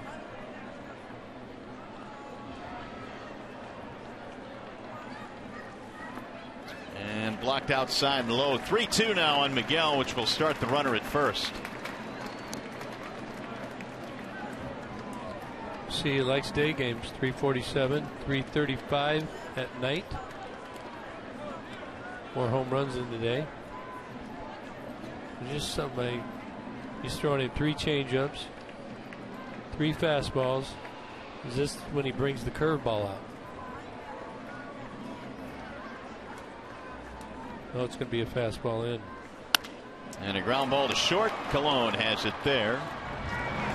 Got in on his hands that time, and Miggy grounds out to end the inning. No runs, couple of hits, 2 left.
You look at our Bell Tire pitch by pitch. The last inning, it was Miguel Cabrera against Chris Medlin. Medlin did a good job. Started him off with 2 change. They went 3 fastballs. You notice 3 of the fastballs inside, goes to the changeup, then buries it in. Miggy had a good at bat. Medlin had a good at bat, and we just lost that at bat. So Miggy will be ready for the next time around. Here is Alex Rios to get it going here in the 5th inning. 6-3 in favor of the Royals today. I mean, that's how you get Miggy out right there. I mean, he had a good at bat, but Medlin did not miss his spots, and he got him. Fouled back by Rios, who has 2 singles in this game today, plus an RBI.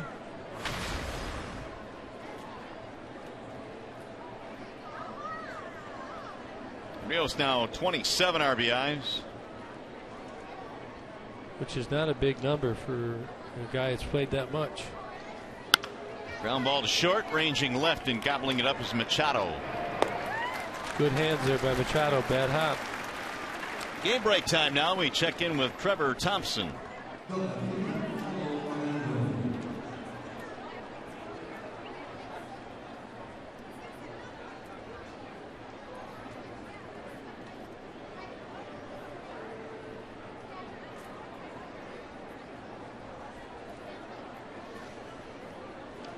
All right, Trev, thanks very much. Trevor Thompson working the Call Sam Studios today. Tell you, look at the standings right here for the wild card. Both the Angels and Minnesota got to feel good about themselves. There's another base hit. This one might be for extra bases. In fact, it's going to split the gap and go all the way to the warning track. And Orlando will hold with a one-out double. Boy, the Royals just keep pecking away, man. That is 12 hits now. Yeah, the Tigers were defending a little differently there. He hit the ball where we weren't. But Ghost did a good job of getting over there, getting the ball in and holding him to a double. Might see that Tiger bullpen start to work again. This ball is just kind of out over the heart of the plate again.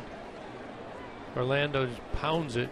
Ghost had been playing over in the right center, but he gets to it quick enough, gets rid of it quickly. That's a big play right there. The 12 hits, the second most that Simon has allowed in his career in any start. That'll bend in, but it missed apparently 1-0 on Cologne. So one pitch Simon has not thrown much today is his curveball.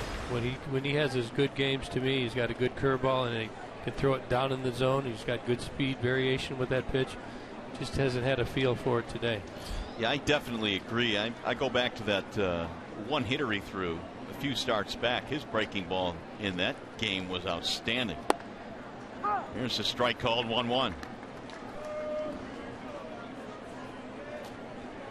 Doesn't really ever seem to change his demeanor, though, doesn't he? Nope. He's just I don't know if he's cool and calm about it. I know he's disappointed when but he stays with it. 1-2 on Cologne. 2 singles in this game. So there is action now. Valdez starting to warm up in the Detroit bullpen.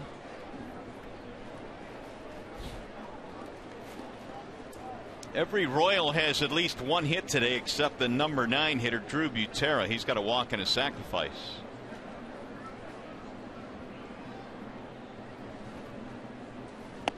Up and in, backed him out of there again. Here's our high-speed pitch brought to you by Xfinity. Alfredo Simon, 94 today, low of 75 on the curveball. I like that 1-2 pitch inside by Alfredo. These Royals hitters are very comfortable today. They're on a mission, so we got to keep them honest.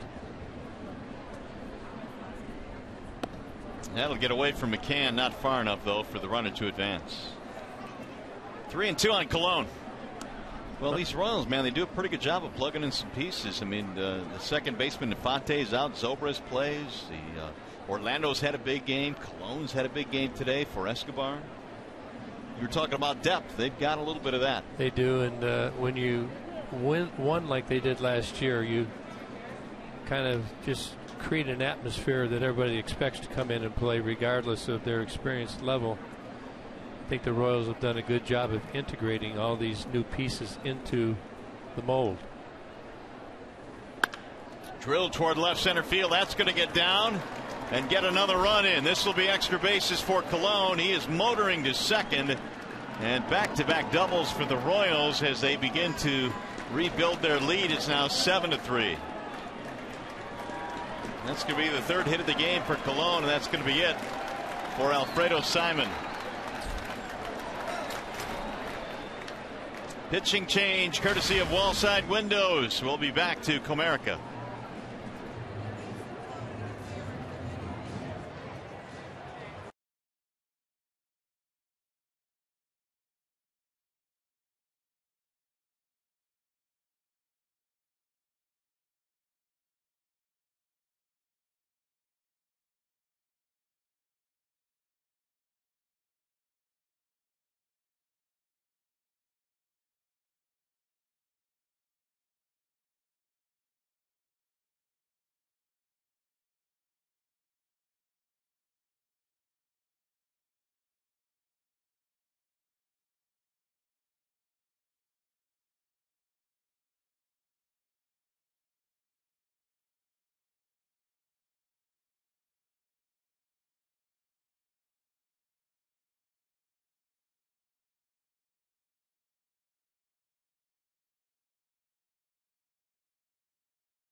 Tire.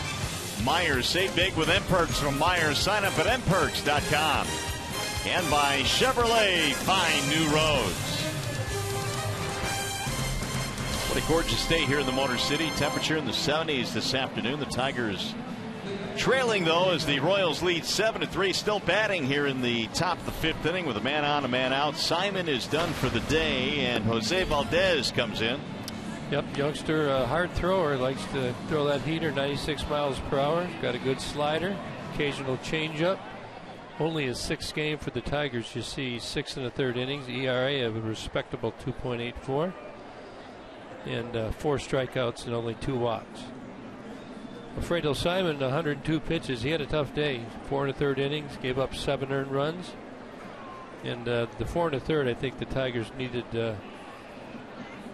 more than that, but you see the 13 hits, 2nd most in his career. So he struggled, didn't have all of his pitches. And he's still responsible for Colon at second base as Butera stands in. Drew Butera, sacrifice and a walk. Royals have scored in every inning but the 2nd so far in this game.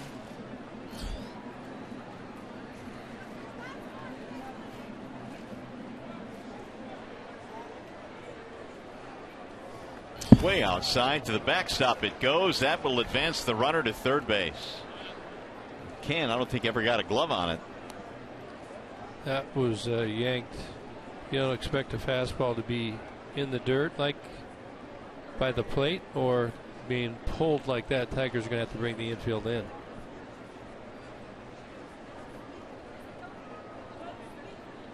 Royals jumped out to a 5-0 lead today. The Tigers answered with 3 in the 3rd.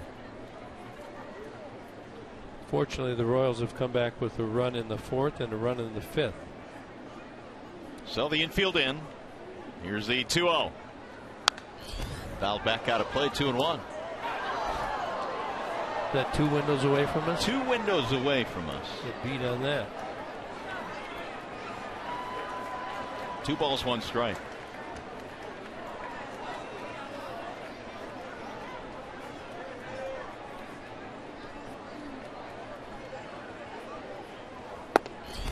Low 3-1 now on Butera.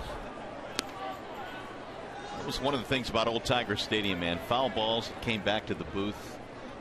There were times you had no shot. You were so close to home plate. You're right over the plate. Now the 3-1. Butera swings and misses. Full count.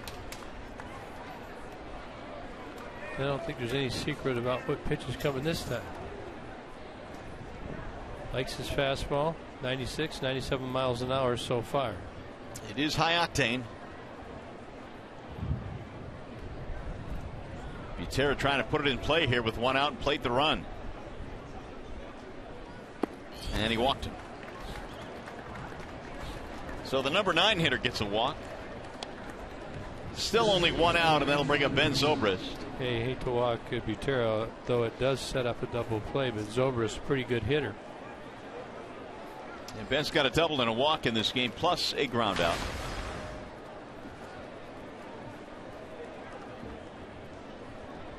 .283 batting average overall for Zobrist, whose path to the big leagues came through an NAIA school. He went to Olivet Nazarene College. He was undrafted out of high school,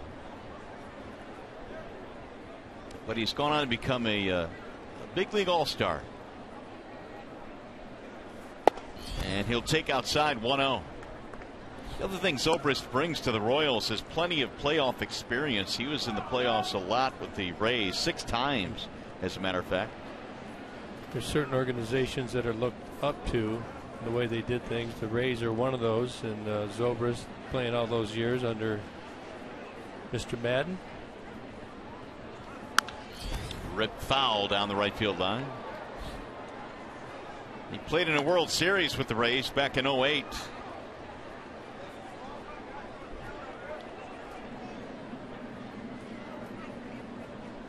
Nine seasons with Tampa. So far, going on his 9th pitch, all 8 have been fastballs.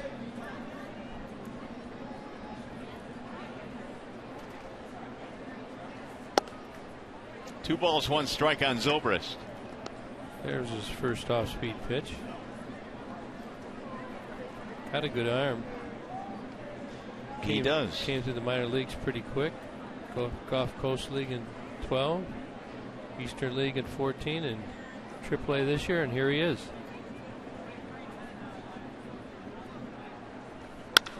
Ground ball back up the middle into center field. A base hit. That'll get another run in. Cologne scores on the play. Almost had the double play there.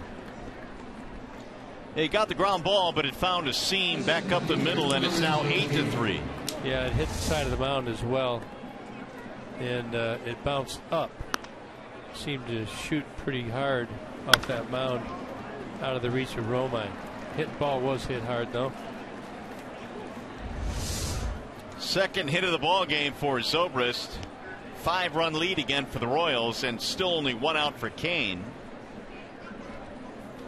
That run is charged to Simon, so his numbers today are awfully crooked. 8 runs allowed by Simon and 13 hits. Call that a snowman, unfortunately. Yep. Yeah, it was not a good day for Alfredo, and really it was not a good day from the get-go. He just didn't seem to have it in the first inning. They jumped out to a 5-0 lead against him.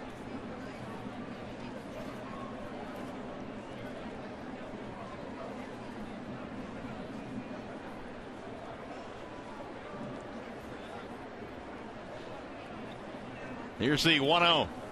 Kane sends it high in the air, deep into center field. A lot of room out there, though. Ghost is sizing it up. Catch is made. Runners will tag. And the lead runner will move to third base. Gutierrez in there safely. Holding it first is Zobrist. Kane picked the wrong part of the ballpark. He did. He saw something he liked. He looked fastball and got it. He barreled it deep into center field. 420 feet out there, though. That's a long way. Well, the old Tiger Stadium, they say, used to be 440. Do you believe it? I do, but it sounds like by the tone of your voice that was not true. I heard that. We never walked it up, but I heard that it wasn't that far.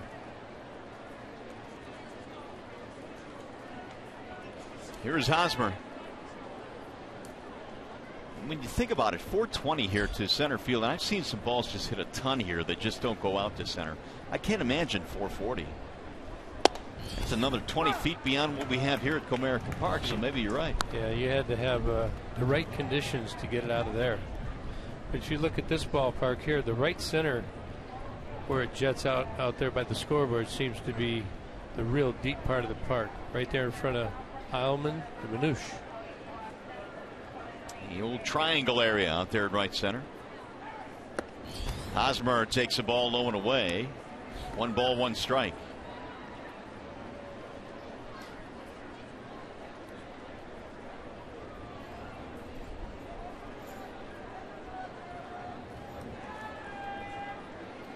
Eight runs on 14 hits for the Royals. 3 runs, 5 hits for the Tigers. And Hosmer takes away again. 2-1. Hosmer game tying homer in the ball game last night.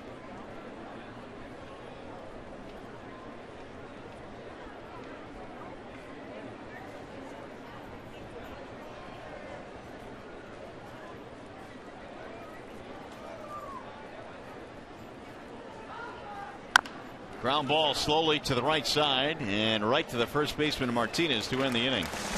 2 more runs in for the Royals. Tigers baseball today presented by Bell Tire.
sunny afternoon here at the ballpark. We check in with Justin White.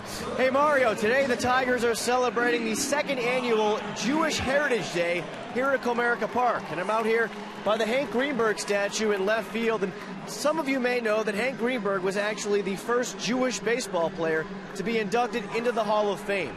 In 1934, the Tigers were chasing their first pennant in 25 years. Greenberg was carrying the team offensively, but he had a little dilemma on his hands. You see, the Tigers had a big game on Rosh Hashanah, which is the Jewish New Year, and he didn't know if he should play. Well, after doing a lot of soul searching, Greenberg decided to play. He hit 2 home runs as the Tigers beat the Red Sox 2-1.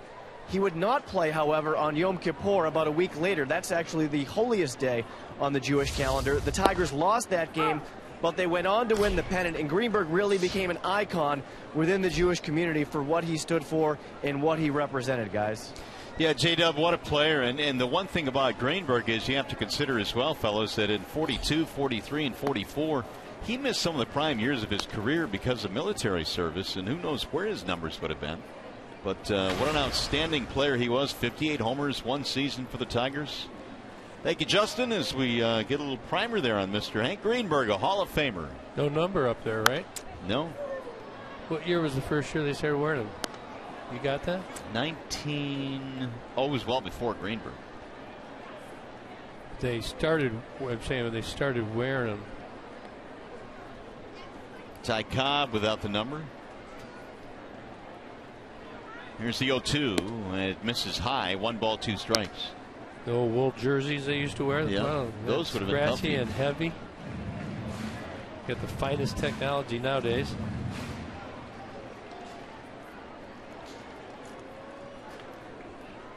'29 was the first year they wore numbers. There's a chopper to third base. Moustakas off to his left. 1 gone. Well, how about some notable players of the Jewish heritage? We talked about Greenberg. Yeah, Sandy Koufax, Sean Green, Brad Osmus, my buddy Ryan Braun, Ian Kinsler. Well, Sandy, he's a beauty. Got to meet him and spend some time with him when I was over there with the Dodgers. When I was with the Angels, Terry Collins was our manager, and he was really good friends in their Dodger connections with Sandy Koufax. Right. And he invited us to a post-game party one day, and Sandy was there. I had no idea who he was. And I walked up to him, introduced myself, and he says, "I'm Sandy Koufax." And I thought, oh my God, you're Sandy Koufax. I mean, and I had no idea who he was. He had some good stuff. Oh, yeah. Here's some no-nos. Dominating pitcher. Still involved with the Dodgers. You would have raked him, though, wouldn't you? It might have been a little lefty-lefty matchup, like me against Randy Johnson. We'll look those numbers up. You already looked. Oh, did we? Yeah, Sandy had the big curveball as well. Heater, good curveball. Very determined, kind of aggressive in the way he threw the ball. Victor waiting on a 1-1, and is fouled back out of play. 1-2. 8 runs, 14 hits for the Royals. 3 runs, 5 hits for the Tigers this afternoon. Well, the Tigers had to fight back from 1 5-run deficit. They'll try and do it again.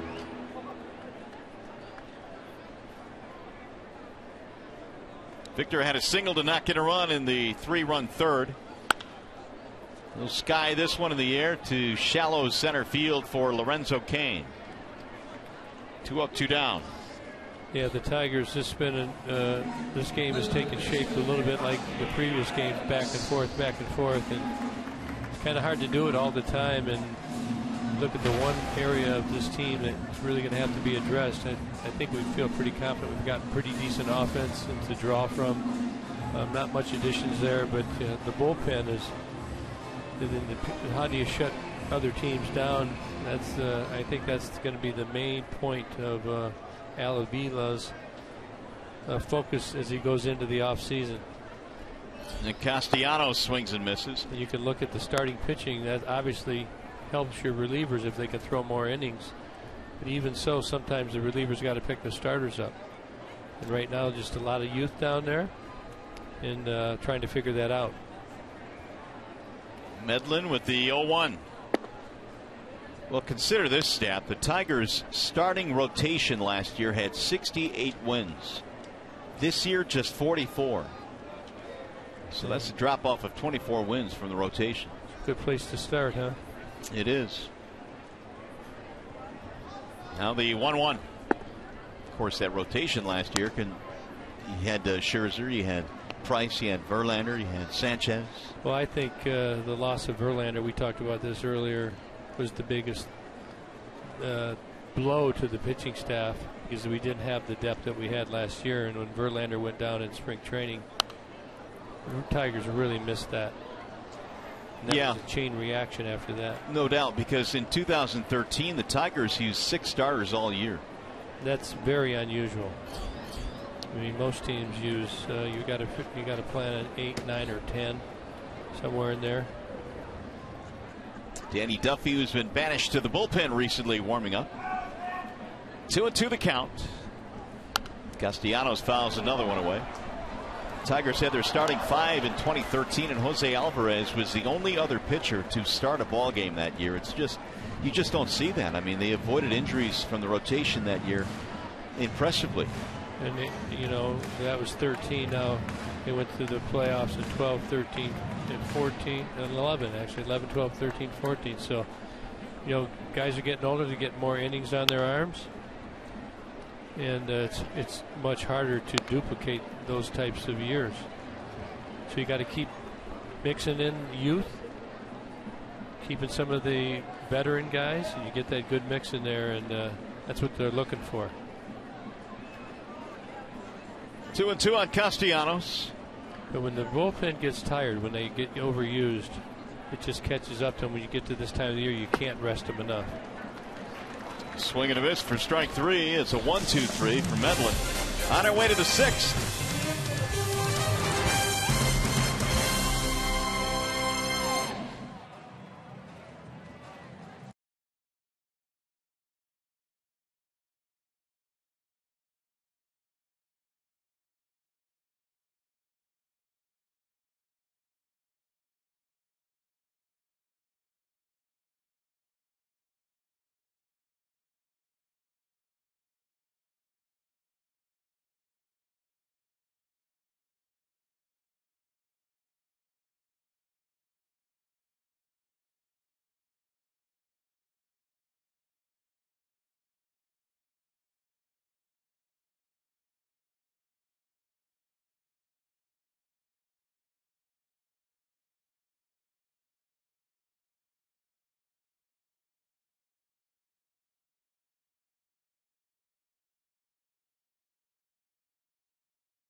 Of the weekend. When you talk about the Royals and their history, typically you're talking about guys with speed stealing bases. Not this weekend. They've been living by the long ball, and while the Tigers have taken the first 2, the Royals today have used a couple of home runs from Kendrys Morales. Paulo Orlando has gone deep, and the Royals have powered themselves to a big lead here this afternoon. But they really have been pounding the baseball around the ball yard this weekend. Well, and I know Ned Yost is going to like that, because they haven't been swinging the bats at all. And here's Morales again, who taps one foul down the first base line. They're feeling very comfortable at the plate this series. Again, I keep looking at the leg kicks. They seem like they're a little higher. Seeing the ball well, got that feeling back within themselves. Really letting it go. Saw that last stat. The Tigers have allowed 182 home runs this year, the most in the majors. Here's a swing and a miss by Kendrys. 0-2. Valdez came on in the 5th inning, gave up an RBI single to Zobrist. That closed the book on Simon, who allowed all 8 runs today.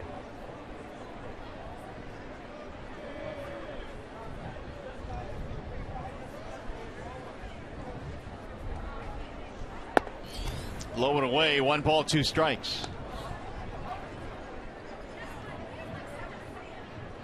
Valdez facing 4 batters in the 5th. A walk, a single, but then he got a fly ball and a ground out.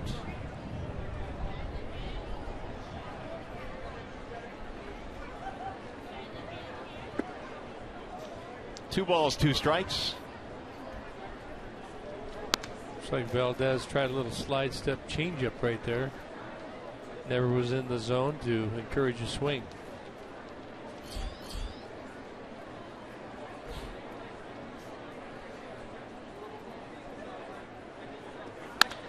That's drilled toward the gap in right center field. That ball is hammered, and it's going to go all the way to the wall. Morales on his way to second, might lumber to third. He's going to try for 3, and he's going to make it. It's a triple for Kendrys Morales. Well, he's moving much better than he was in his previous years, and that's part of the reason why he's swinging the bat better. You know, he hurt his ankle back there on a home plate celebration when he was with the Angels, and he's ahead of the count. He knows he's going to get the fastball. He's got it timed up well, and that's a long way out there. We were talking about that triangle. I mean, just about anybody's going to get a triple if they hit it out there, but see Morales feeling pretty good as he jogs around the bases. Tigers are going to have to bring the infield in again. Now Moustakas will try and drive in the run. That is the 15th hit in this game now for KC. Ball 1, good pickup in the dirt there by McCann. I think the Tigers used 7 pitchers yesterday, so I think why you're seeing Brad try and stick with some of these pitchers in Simon and Valdez. Can't pitch everybody every day.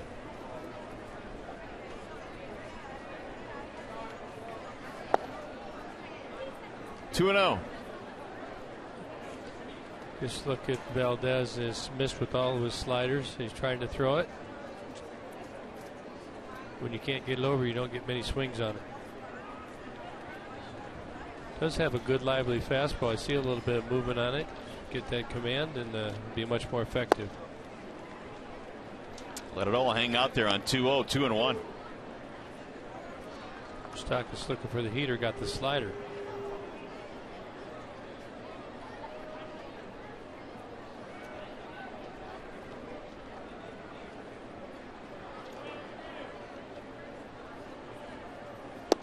High, 3 balls and 1 strike. Most hits in a game this season for the Royals, 20. And that was against the Tigers earlier this month. They had 15 right now.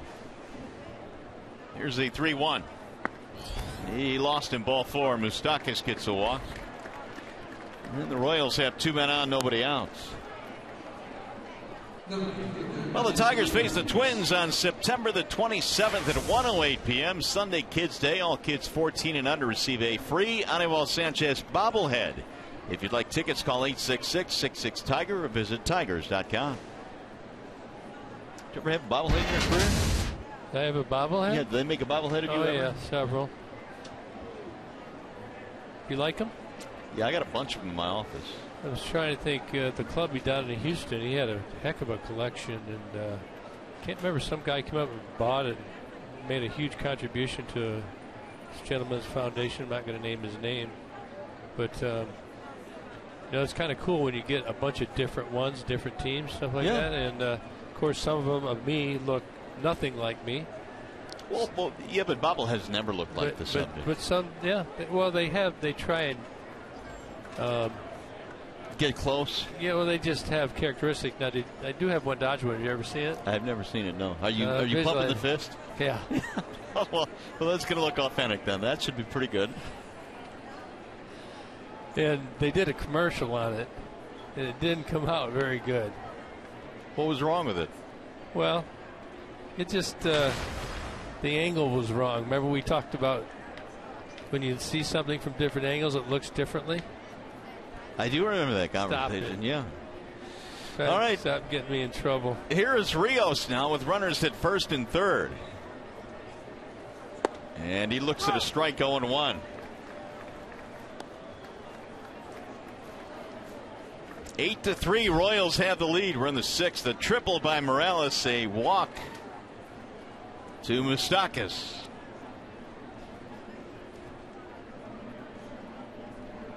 And Valdez with the 0-1. Swing and a miss. 0-2 on Alex Rios. This really puts the Tigers infielders in a tough situation. You had the infield in. You can almost, they look like they're still in a little bit from double play depth, because you don't, if they hit one up the middle, you're maybe going to give them another run. So you make the decision: you're willing to give up one run, or you're willing to give up multiple runs.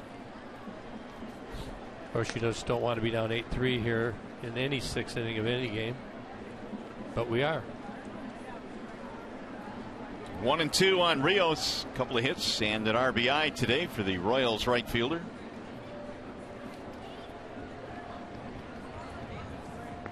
That'll get away from McCann, and that'll score another run. It's going to roll into the dugout, which is going to be a bad break for the Tigers. A run scores on a wild pitch. Morales comes in.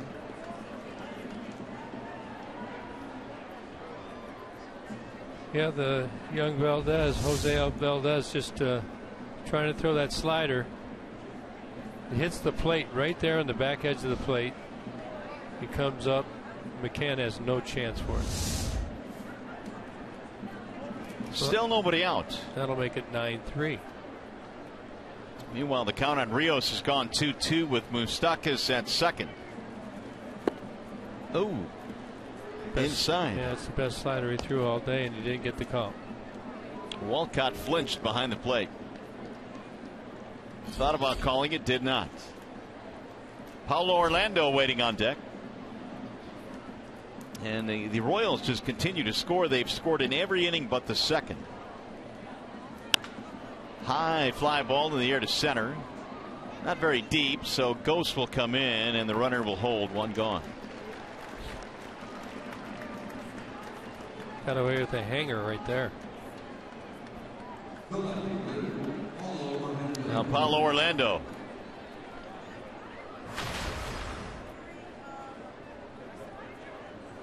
He's had a big day. 2-run homer, double, 2 runs scored. Good looking player. When we came in here Friday, we talked about playoff roster. We speculated this was the guy who may squeak his way into the Royals' plans to be on that roster. He's had a good series. Has a little bit of speed. Yeah, he runs well. Orlando was not even in the starting lineup today, but Alex Gordon was taken out, and Orlando has responded with 2 hits. We were talking about how he's from Brazil, and somebody told me he ran track. Did you hear that? He did. He was very prolific at running track. He'll pull that one in the air to left field. Collins backing up, still going to the warning track to make the catch. And there are 2 gone now. He'll bring up Christian Colon.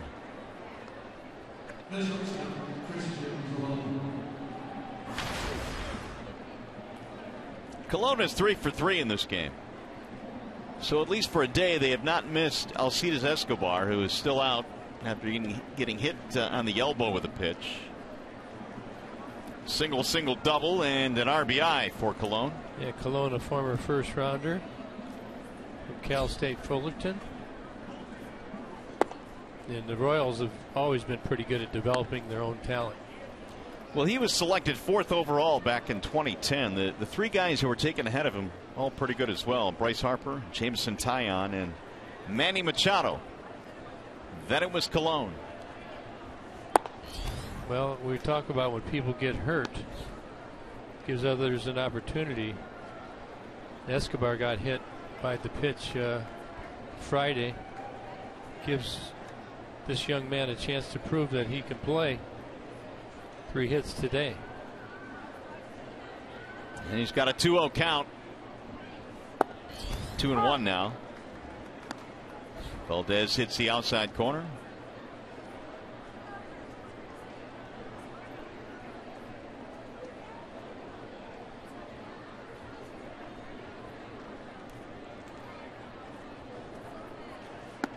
Way outside, 3 balls and 1 strike. Well, Valdez, he's been struggling since he's come into this game. 38 pitches, 22 balls, 16 strikes. That's the reverse ratio that you're looking for. Ground ball left side, and it's going to be knocked down by Machado. He'll probably save a run there, but it's a single in a 4-hit game for Cologne. Yeah, I don't think they would have got him anyway. Ball came up on Machado. Day games, the surface gets dried out, and you look, it's going to come right up right at the end. Right off the heel of the glove. Does a good job of holding the runner from scoring. 16 hits now for the Royals. Drew Butera stands in. Still the only starter without a hit. However, he's been on base twice with a couple of walks, and he is sacrificed. Pretty good production out of your 9 spot. And he pops it up. First base side. It's going to be Romine coming over to make the play, and that'll end the inning. They get another run on a wild pitch. To the bottom of the 6th we go.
Jacob deGrom, I should say, on Tuesday's start will be skipped. So, you know, this is something we talked a lot about, Gibby, in terms of their young starters out there and looking at how many innings they've thrown.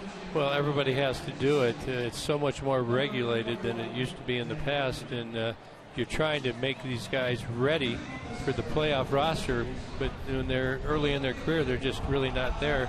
So he's at 178 2/3. That's okay, but now you've got 3 more starts in the season, and you got the playoffs, so you have to plan for that. But you don't really know if you're going to get there, so that's tricky. Lindor having a really, really good stretch run, and Bryce Harper his 96th career home run yesterday against the Marlins. Some of the other stuff happening around the big leagues as Tyler Collins leads it off and swings and misses. Got a wall side windows pitching change as lefty Danny Duffy checks in. Yep, just got moved to the bullpen. Has 24 starts for the Royals this year. He looks like they're trying to get ready for their playoff roster, putting a little balance down there. They got Morales, and now they have Duffy in there. Well, it's been kind of a theme for the Royals this year. That ball is bounced to first base foul. They really haven't gotten a lot of length overall from their starting pitching, and Medellin today went 5 innings. And they took him out just because he was at a pitch count because of the Tommy Johns. But I think as he goes into the season, he gets into the playoffs, if they pitch him, they would be willing to let him go much further. Here's the 1-2. Foul away. Well, for Duffy, according to Ned Yost, he just has not been able to find the consistency that the other starters have had. So when you start to kind of take a look at their rotation for the postseason, fortunately for them, Yordano Ventura has turned the corner a little bit. Yeah, I saw a quote about Negios saying you can't duplicate your mechanics, you can't throw strikes. He was talking about Mr. Duffy here. But that's true around the league, and part of it might be that he's planning for the playoffs. The other part, maybe he's trying to give him a little kick in the rear end. I mean, it's sure. just ground ball to second, straight at Zobrist. You're just trying to push the right buttons, and this guy has a great arm. See him throwing it in there 96 miles an hour, left-handed. So they're trying to get him on track. I think they'd love him to be able to start if they needed him, and some of that might depend on who their opponent is. Well, I agree. I mean, if they can use him in the rotation, here are his last 3 starts, and this is why he was demoted, so to speak, to the bullpen. I mean, his stuff is really, really good when he's on. Yeah, there's no doubt about it. But all players get in slumps, whether you're a starter, a reliever, whether you're a position player. And sometimes the patience, though, wanes a bit, and different tactics are used to try and get you back on track. 1 ball, no strikes on James McCann. We're in the 6th inning, 9-3 in favor of the Royals here today. Fastball, slider, change, occasional curveball. 1-1 count.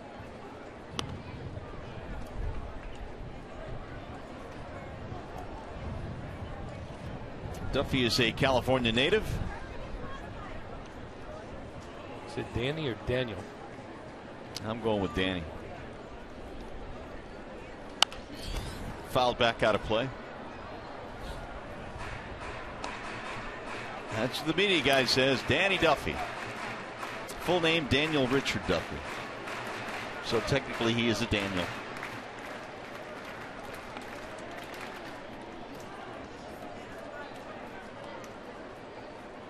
Here's the 1-2. Off the outside part of the plate. I would think they would probably go multiple innings with him, because even though he's a starter, they'd want him to still kind of keep his innings built up as much as they could, which would give them an option of still keeping him for a long relief, or possibly moving to a starter, getting back to a starter if somebody got hurt. Kane under this one, and there are 2 gone. Duffy last year had an ERA of 2.53, and the one thing I guess to consider is he is still only in his mid-20s, 26 years old. So I don't know, sometimes we kind of look at these guys and we figure that the numbers aren't quite there, but he's still fairly young in terms of baseball years. Yeah, and it's very hard to duplicate what he did last year.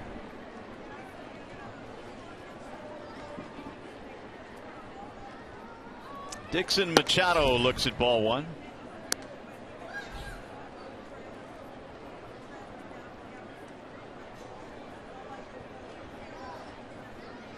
Machado a single and a ground out in this game. It'll dive low. 2 balls, no strikes.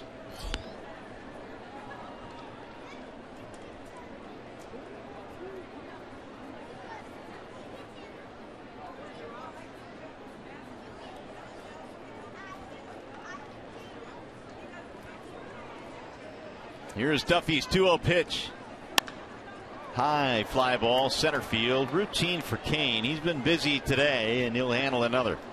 Danny Duffy comes out of the bullpen, has a 1-2-3-6.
a problem going now. Well, you see, they've had a terrible month of September, 5-12. The run differential.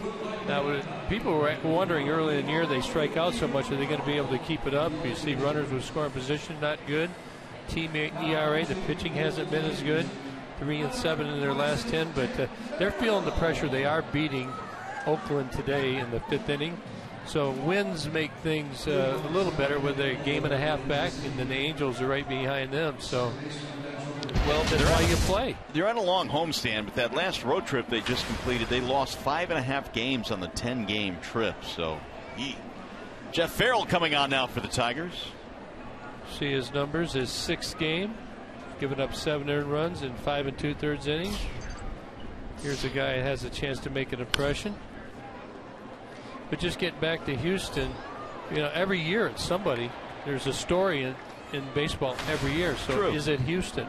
I mean, those are the things that if you're the team, you start asking yourself, and that's dangerous. You got to keep on task, and I know A.J. Hinch will try and make sure that they do that. Chopper to the second baseman. Romine will throw him out. One gone. I promise you this: they're watching the scoreboard. Yeah, and that's one thing I wanted to ask you, because a lot of times you'll hear, no, we don't watch the scoreboard. You know, we just concentrate on what we're doing. But that's human nature, I would think. Well, I did. When did you start watching the scoreboard? I don't remember, you know, exactly when, but I know they're watching it right now.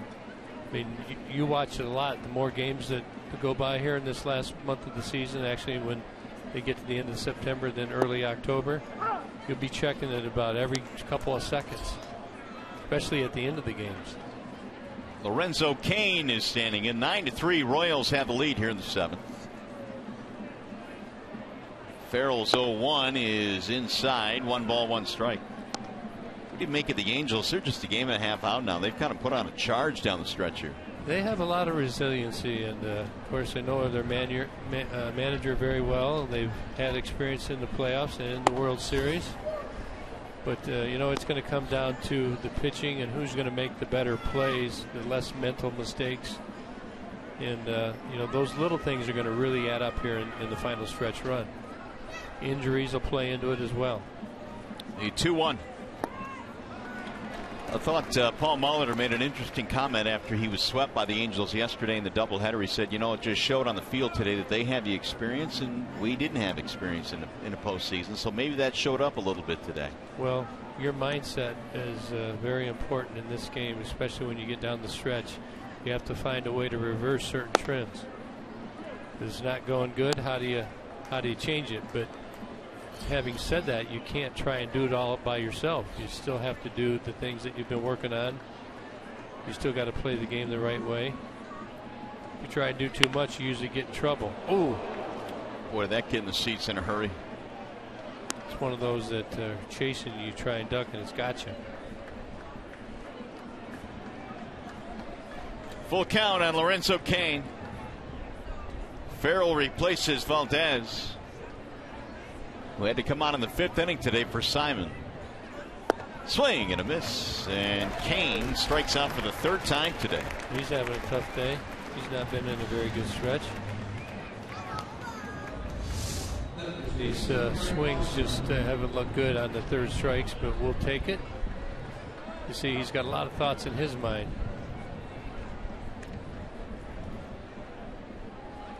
Nobody likes to strike out 3 times.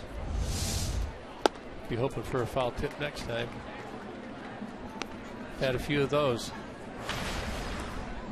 0-1 on Hosmer. That would be called a moral victory.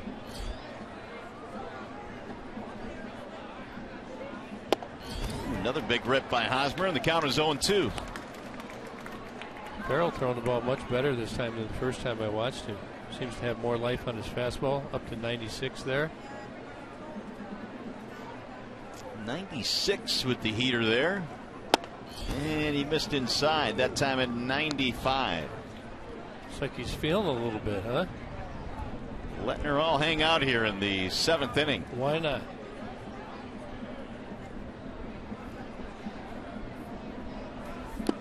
And a swing and a miss. He strikes out Hosmer. Another mid-90s fastball. 1-2-3 for Jeff Farrell. Nicely done.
Of the game, tweet your strongest fan photo to hashtag Detroit Data Strong Fan for a chance to be featured in an upcoming broadcast brought to you by T-Mobile. Well, Danny Duffy going back out to the hill after an impressive 1-2-3 sixth inning. Chris Medlin went the first 5 for the Royals, and boy, the Royals offense provided some support today for Medlin. Well, it's what the Royals needed, actually. Unfortunately for the Tigers so far this game, they needed to get going offensively and get some of the pressure off of their pitching, because it has been on their pitching, and they've done that. I like the way Jeff Farrell's thrown the ball so far for the Tigers. Jose Valdez struggled a little bit. He's still showing that he needs a little more seasoning, but the Tigers trying to rest their bullpen as well in this game today. Well, this Saturday, the Tigers take on the Minnesota Twins at 7:08 p.m. The first 10,000 fans receive a free 2016 Magnus schedule. For tickets, call 866-66-TIGER or visit tigers.com. Tigers next year opening up in Miami, South Beach. Be warm down there. Yes, it will. They got the dome. You been down there? Yeah, we were there a couple of years ago to close the season, as a matter of fact. Yeah, I think I like the roof closed in that stadium, but I think they're talking about bringing the fences in down there too, right? Yep, they are. Although no park can hold Stanton, apparently. Yeah, well, that's true if he's healthy. I think that if I was the Detroit Tigers, I'd want to have every opening day. I'd want to open up here in Detroit. Yeah, in the cold weather, because that would be your advantage, right? True. Because you would be used to it, or at least that would be one of the mindsets. Nice at bat by Ghost again. He really turned it on. Yeah, it's the third time, actually the fourth time, to count the fielder's choice that he's been on in this game. Leadoff single here in the 7th. That'll bring up Romine. It's just a good approach. He was pulling off the ball a little earlier in the year. Started out strong, then he had a little struggle, and you just see him good length up the middle. The only flaw with your thinking on that, though, is that everybody has been in Florida for the month of March or in Arizona, so everybody's used to the warm weather. So I don't know if that's an advantage. But that's part of your things that you mentally work on in spring training about how you like the cold. Is you kind of brainwash the team that's to your advantage. So you do little things like, like we like to play in the rain. You say that. So it's raining in spring training. What's everybody thinking? They want a rain out, right? Right. And we want to play. I go back to, I'm going to say 2007. It was about 30 degrees in Washington when I was with Arizona. And, I went to Bob Melvin and said, let's take BP. Let's beat them in BP. Really? And we did. We ended up sweeping them, okay? And it was cold. But, I mean, you just try and prepare yourself for less than ideal conditions. I think you can make an advantage. You're not buying it, I can tell. I'm looking at your facial expression. No, I'm not. I mean, I'm telling you, it works. Well, you've got the experience at it, and if you say it works, then it works. But I just think that, guys are, it's tough to overcome the mental aspect sometimes, and I know you work on it. That's what you try and fix the mental part. I mean, like these football teams that go to bowl games, they go in their inside facilities. What do? They turn the heat on. Turn the heat on, right. So we're going to have to go to Joe Louis. Right. And have some practice on top of the ice. You can't turn the cold on in Florida. Well, they got rinks down there. 2-2 on Romine. Take some ground balls on the ice. Bring in some rain machines and play. Well, of course, you don't need that down in Florida. It'd be a snow machine. The snow machines, yeah. I'd love opening day with a couple of flakes and some occasional sunshine. Here's the 2-2, and it's high. 3 balls, 2 strikes. Tigers have Romine up there, a single in the ball game, 1 for 3. He has scored a run. Miguel Cabrera waiting on deck. Did he go? Yep. Romine went around for strike 3, 1 out. Duffy has his first strikeout. Well, he's got the big arm and got a big lever. You see, it looks like a 2-seam grip. Ball just kind of cuts in on Romine. Looked like a strike initially, but cuts in out of the zone. 1 for 3 for Cabrera. Strike one. Very good slider right there. Started it off the plate.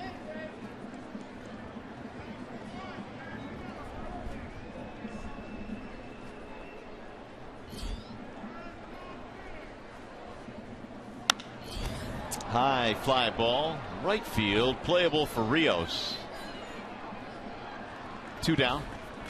You know, if Duffy finds himself, Gibby, and ends up pitching out of the bullpen in the postseason for the Royals, this could be a pretty good weapon, because there are every now and then those games where your starter doesn't go deep into a postseason game, and now you got to rely on the bullpen. You can bring this guy out for a couple of innings, and if he is pitching well, could be a really good weapon for them. And again, I think if the team is a team full of left-handed hitters, like Cleveland's not going to be in the playoffs. That's the team that comes to my mind. They had a lot of lefties. Then you bring him in there, you're looking to shut him down. When you get into the playoffs, you're going to take starters out quick. Yeah. I mean, have you noticed that over the recent Absolutely. years? You don't wait around as much in the playoffs. They go quick, and if this brings you an advantage, because you have to stop them from scoring, because they may have a good pitcher on the mound, and it's hard to claw back. No balls, 1 strike on J.D. Martinez. A little bit outside, 1-1. But if you look at Duffy, in 11 he had 20 starts, 12 he only had 6, 13 he had 5, 31 last year. He does have 24 this year, so it's just still a guy who hasn't thrown that much in the major leagues, and just trying to find that consistent stuff. He threw 95 right by J.D. at the belt. 1-2. 6'3", 205. 26 years old. I know Kansas City would like to see him get on track. That's the intent. And a strike call to the outer edge. J.D. does not like it, but that'll be the second strikeout for Danny Duffy.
For Kansas City, we flash back to 2010, and this is what you were talking about, Gibby.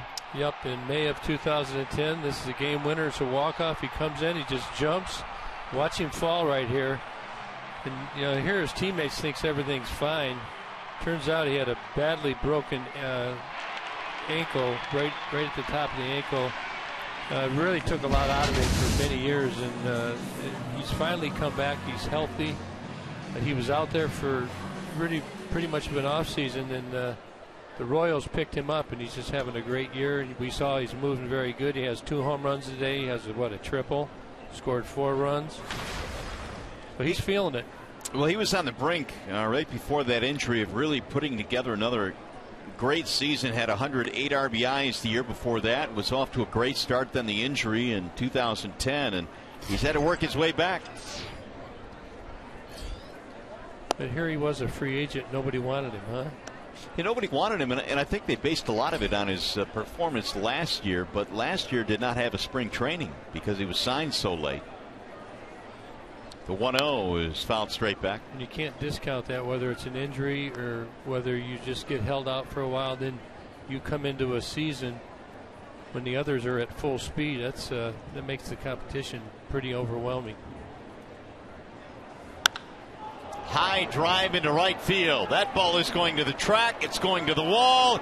And what a day for Kendrys Morales. His third home run of the afternoon. He is absolutely putting on a show today for the Royals. 3 homers and a triple. And 5 runs. It is a 10-3 ball game. But look at that leg kick. He's feeling his ball's just out over the heart of the plate, up in the zone. And it's just jumping off his bat. His timing is exceptional right now. He's seeing it. The ball's looking very big.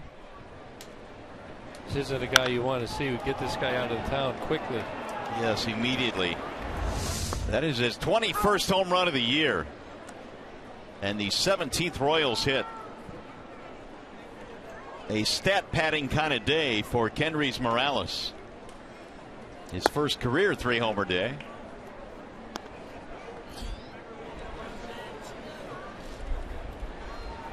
Salvador Perez giving him some love. Yeah, he's trying to rub up against him and get some luck rubbed off on him. Oh, look out, a bullet back to the mound on one hop, and Farrell makes the play. 1 gone. Pretty good fielding play right here. Farrell's got good hands. Made it look easy. You know, a lot of pitchers, just the way they finish, a lot of them fall off. You see Farrell right here falling off. Picks up the ball quick enough, though. That was headed right in his head, it looked like.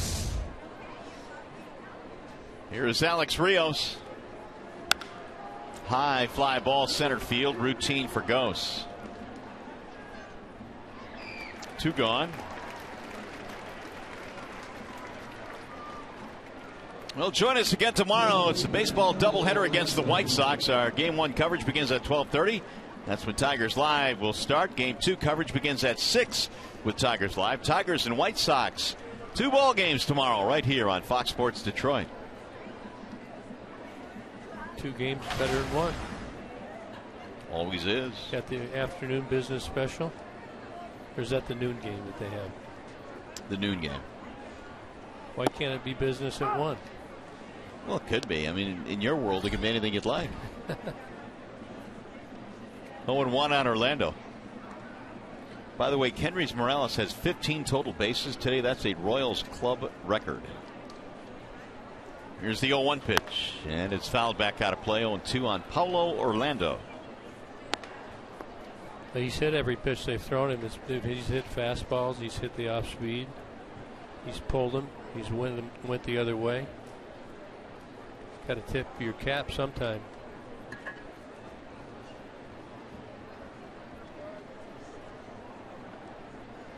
He also has 105 RBIs on the season now. That'll roll away from McCann.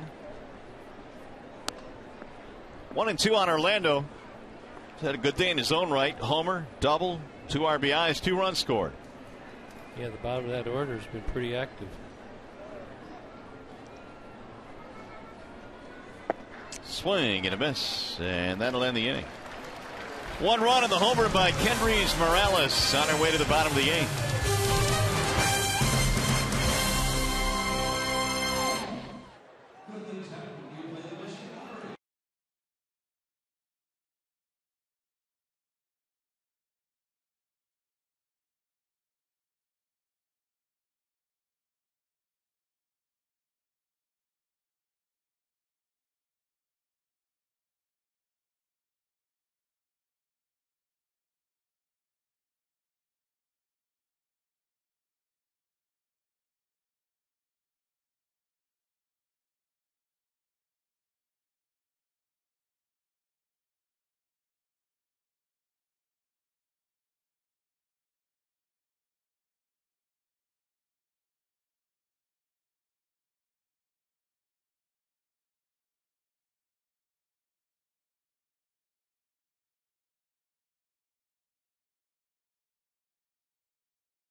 Looking at where the last 5 teams to win the World Series were entering play on September 20th. There you have the Giants, the Red Sox, the Giants again. Of course, the Giants 3 out of 5. You see the 11 Cards, I think, and the 14 Giants. They entered as the wild card, but really no rhyme nor reason. You can come from anywhere, don't you think, Mario? Yeah, agreed. And that graphic shows it. I mean, there are some teams that have had big leads at this time of the year. There's some teams that have kind of snuck in. See if that one stays in play. It will not. I'm thinking back more years, but was it 2006 when the Cardinals had 80? Was it 3 wins? Yeah, they were both wild cards. Okay, Tigers and Cardinals. And I think it's more involved in how you're playing at the right time. That's, you get in at that time.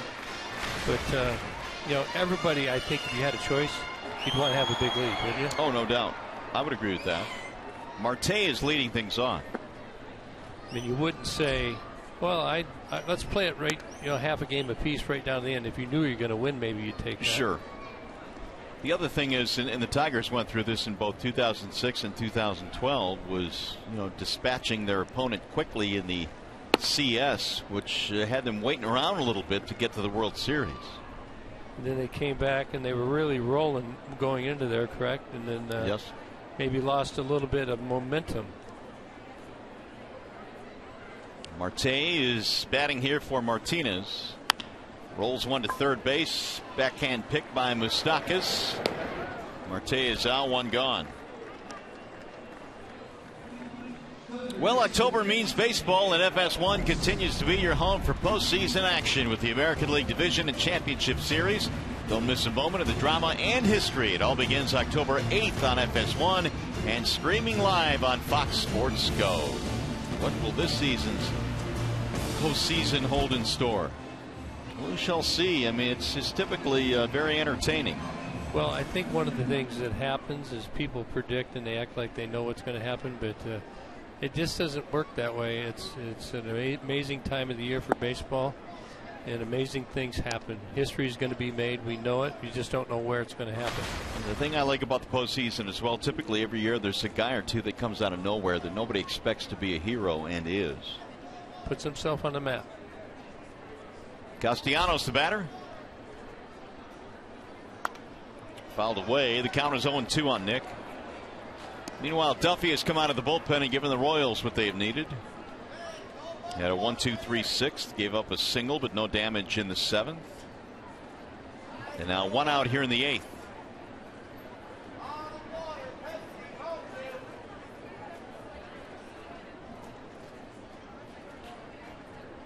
Here's the 0-2. Swing and a miss. Castellanos is out.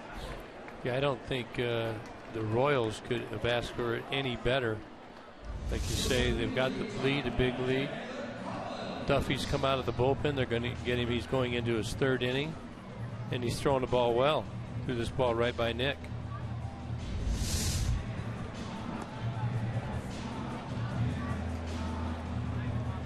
Here's Tyler Collins. Tyler is 0 for 3. Drilled in the air to center field. Lorenzo Cain drifting back.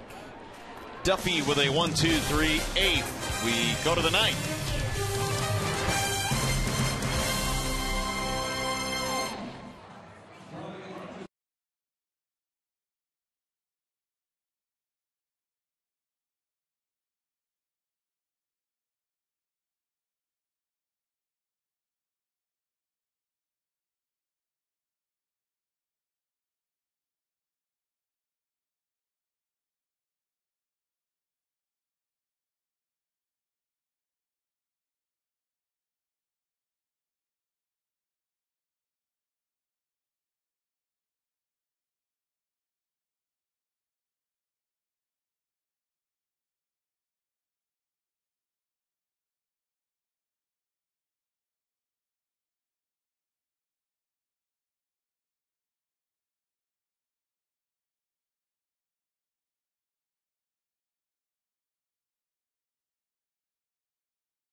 Paul Sam game break as the Tigers and Royals get set to wrap up not just today's game but the weekend. John Keating with Rod Allen. It always comes down to pitching, and again, this was one of those instances where the Tigers just didn't have enough of it. No doubt about that, John. Unfortunately for Simon, he came into the contest today, and with a good outing here today, the Tigers would have had a chance to sweep the Kansas City Royals, but Kendrys Morales and a lot of his teammates, they had other plans today. All right, so the conclusion of today's game is coming right up. From here, we'll see a post-game, but now up to Mario and Gibby upstairs. Gentlemen. All right, fellas, we look forward to it. In the meantime, we go to the ninth, and Al Albuquerque will take over for the Tigers. Al's in his 64th game. ERA is climbing, struggled as of late. There's a strike called on Christian Colon. He'll start things off. And Marte remains in the game and plays first base. Ball hammered to center field, but it's going to be caught. Anthony Gose gets back there, one gone. Al had a tough time yesterday. I think that he hadn't pitched in a couple days. No innings, but did throw 14 pitches. Unfortunately, had a balk somebody over. I think that here's a guy that's thrown a lot of innings for the Tigers over the years. And when we were talking earlier about kind of having a 4-year playoff hangover, that maybe he's a little bit affected by a lot of appearances prior to this year. Heavy use early. There's a strike called, 0-1. You know, we talk about what you do in the offseason to retool your team for next year. It seems like when you look at your bullpen, and there are very few teams that have the arms that the Royals have. So I think every year most teams are looking to upgrade their bullpen, and it's so arbitrary some years. Some guys have some really great years. You sign them, and then they're not so good. Well, the Royals really, their bullpen came together, their staff last year. Okay? So, you know, this year it's still pretty good, but they haven't been as invincible as last year, right? If you look at the Tigers in their run, Albuquerque really came on the scene in 53 games in 2013, 72 last year. And now he's in 63 again this year, but maybe, again, those playoff appearances, they just wear you down. That ball's going to get out to the wall and hop over the wall for a ground rule double for Drew Butera. But just don't see the velocity or the biting on the slider that he used to have. So either that or I think it's just fatigue. Ball up and out over the plate. Slider. Like I said, doesn't have the bite. When Al's got the good slider going, it's down in the zone and it breaks much later. So with that double by Butera, every Royal has at least one hit today. And they've got 18 as a team. Ball one to Ben Zobrist.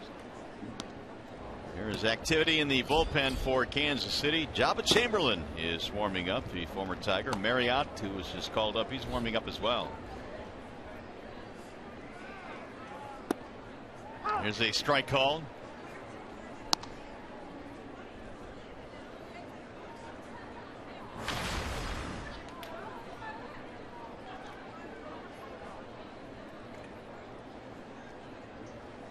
Albuquerque now with the 1-1 pitch and a wave and a miss. 1-2 on Ben Zobrist.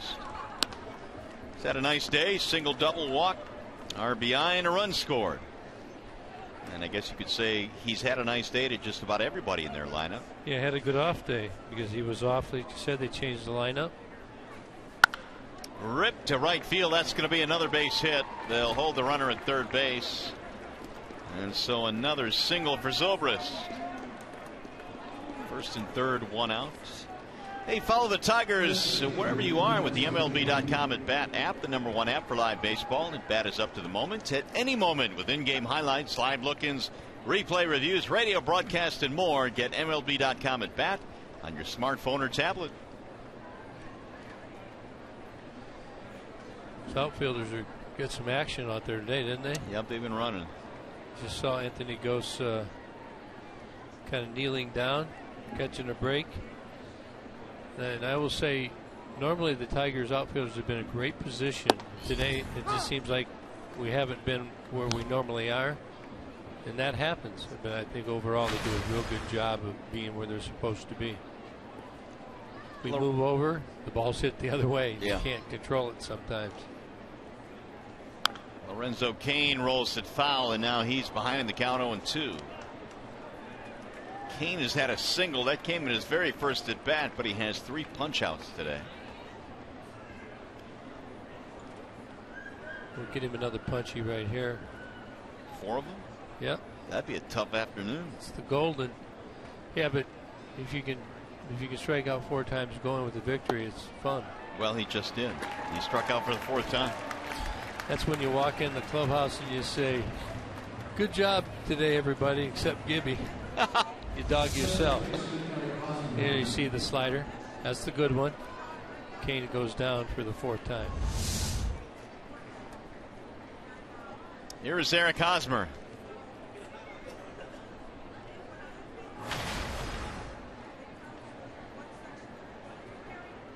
RBI today for Hosmer. Foul back.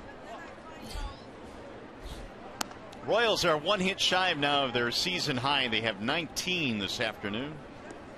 And you talk about a team taking out some frustration on a couple of or after a couple of walk-off losses. So the Tigers eat the last 2 nights in extra innings, both of them. Swing and a miss. I was really thinking we're going to sweep them, to be honest with you. I know you were talking smack to Rex Hudler before the game today. Their analyst. Well, he came over and was talking to me. I had to stand up to him. Yeah. But good work. He felt that they had it under control. He liked Mr. Medlin against Mr. Simon. And he hasn't beat me yet. Drilled toward right field, and that is going to be caught on the run by J.D. Martinez. Inning over. To the bottom of the 9th we go.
Most of them for the Royals. 10 runs on 19 hits for KC, and they gave out swinging the bats today. We talked about it. They came out with some urgency, some energy, and they took it to the Tigers early.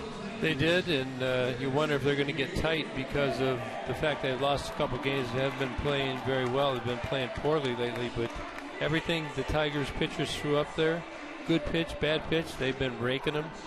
Scored in all innings but 2, and they're going to have a good flight home.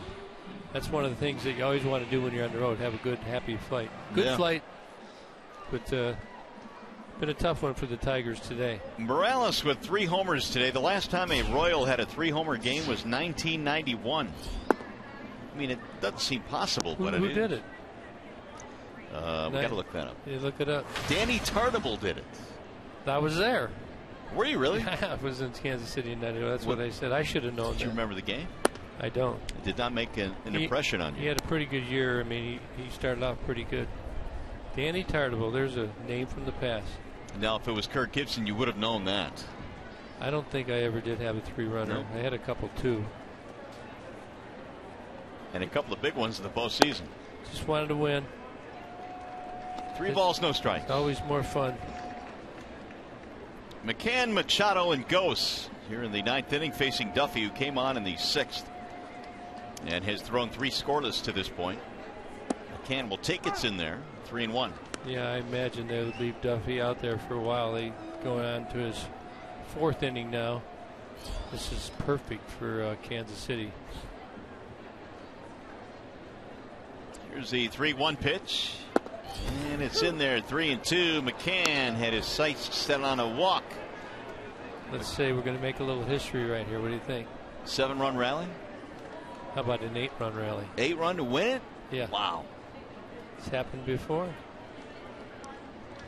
Here's the 3-2. Drilled toward left field. That's going to get down. Base hit. There you go. There's your start. And James McCann, he wanted that walk, didn't he? Yeah. He likes the hit better. Now he's glad he didn't walk. Attaboy. Good swing on this pitch right here. Just the fastball. He doesn't want to walk anybody with the big lead. McCann solidly hit. Sounded good too. It usually sounds good off his bat. Here's Machado.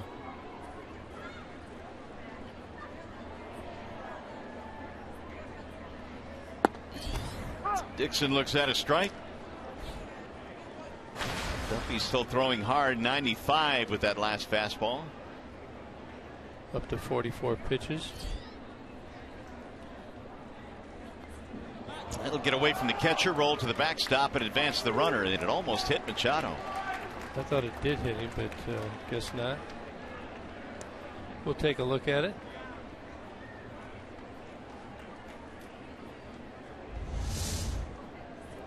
Just yanked it.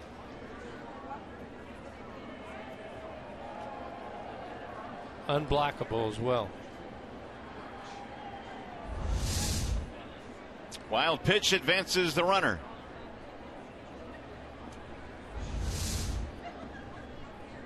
Patera getting a little action back there.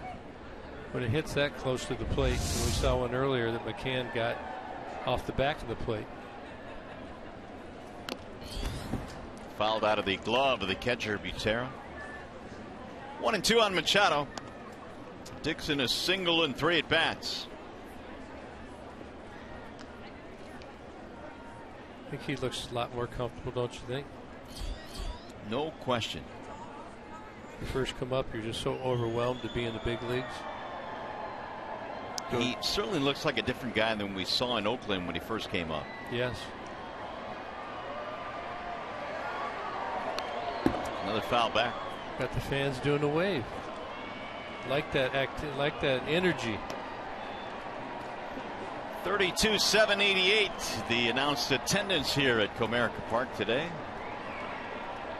Really the only inning the Tigers and their fans have had a chance to cheer was that 3-run third, which made it 5-3 at that point.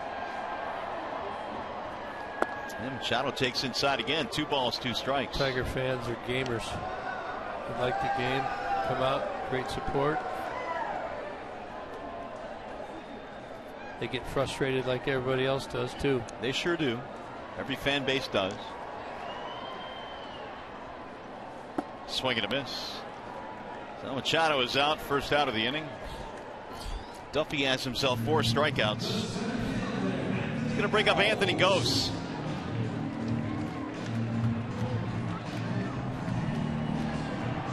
Anthony, a couple of walks and a base hit. On base percentage going up since he's been up there at the top of the order.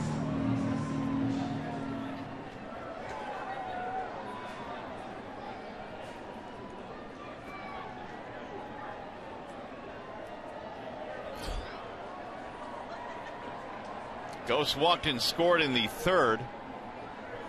One of the 3 Tigers runs. Duffy missing low and away, 1-0. So this is really his career high in games. He's already at 127. The most he's played prior to this is 94 games. So he's got to be a little tired as much as he runs out there in center field, as much as hard as he runs the bases. Anthony reaching career highs in a lot of different categories. 64 runs is a high. 5 homers. 22 doubles. Walked a lot more lately. He's been much more patient. 2 balls, 1 strike.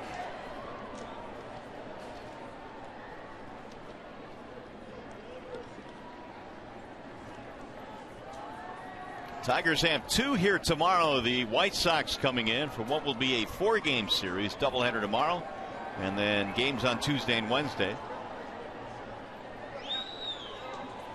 Swing and a miss, 2-2.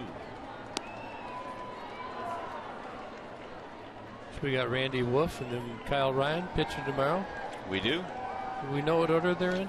We do. It'll be Kyle Ryan in game 1, Randy Wolf in game 2. The veteran gets the rest. Veterans, I would think, typically would rather pitch the night game, wouldn't they? I think it varies. Certain people like day games. Certain people like night games. Some people's eyes are more sensitive for day games. It really varies. But I think that when you have more time and you get a little more opinion that's weighed. And sometimes it depends on who they're throwing. Meanwhile, Ghost goes down on strikes. 2 gone. That'll be the 5th strikeout for the lefty Duffy. And it's going to leave it up to Romine. The White Sox will have Jeff Samardzija in game 1, Eric Johnson in game 2. Not really the type of season the White Sox were expecting, I don't think, out of Jeff Samardzija. Well, it's kind of been what he's been over the years. The one thing he does is he stays healthy. He's big. He's athletic. We used to be a football player at Notre Dame, and he's a free agent going into this year. He hasn't quite hit what everybody thought he would be, but he's pretty darn good. Competes.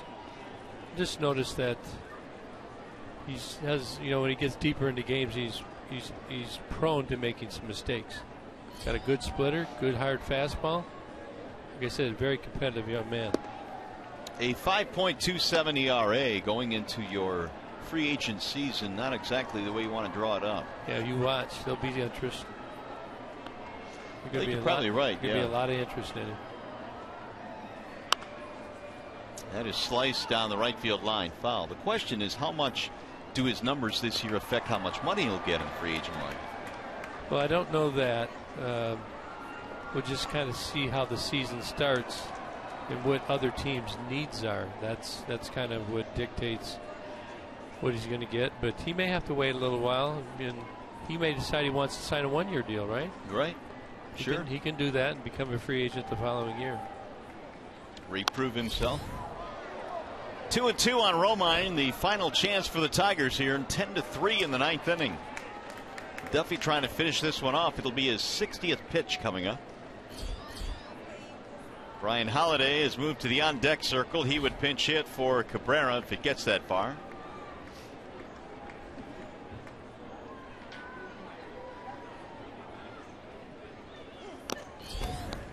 Took that one out of the glove of Butera. Looks to me like Duffy, he's throwing a lot of fastballs. Looks like he's really almost getting his work in right now with this big lead. Really letting it go. Here's the breakdown on Duffy. He's allowed just a couple of hits since coming on in the 6th. That's it. And Romine not ready to go home yet. 2-2, the count stays. Pumping those fastballs in there, 95, 96. Got to focus on getting a little bit of movement and getting out of the corner. McCann at second with 2 outs. Swing and a miss, and he finally ends it. And Duffy with a really good effort for the Royals today out of the bullpen. He strikes out 6. Your final score today, 10-3 KC.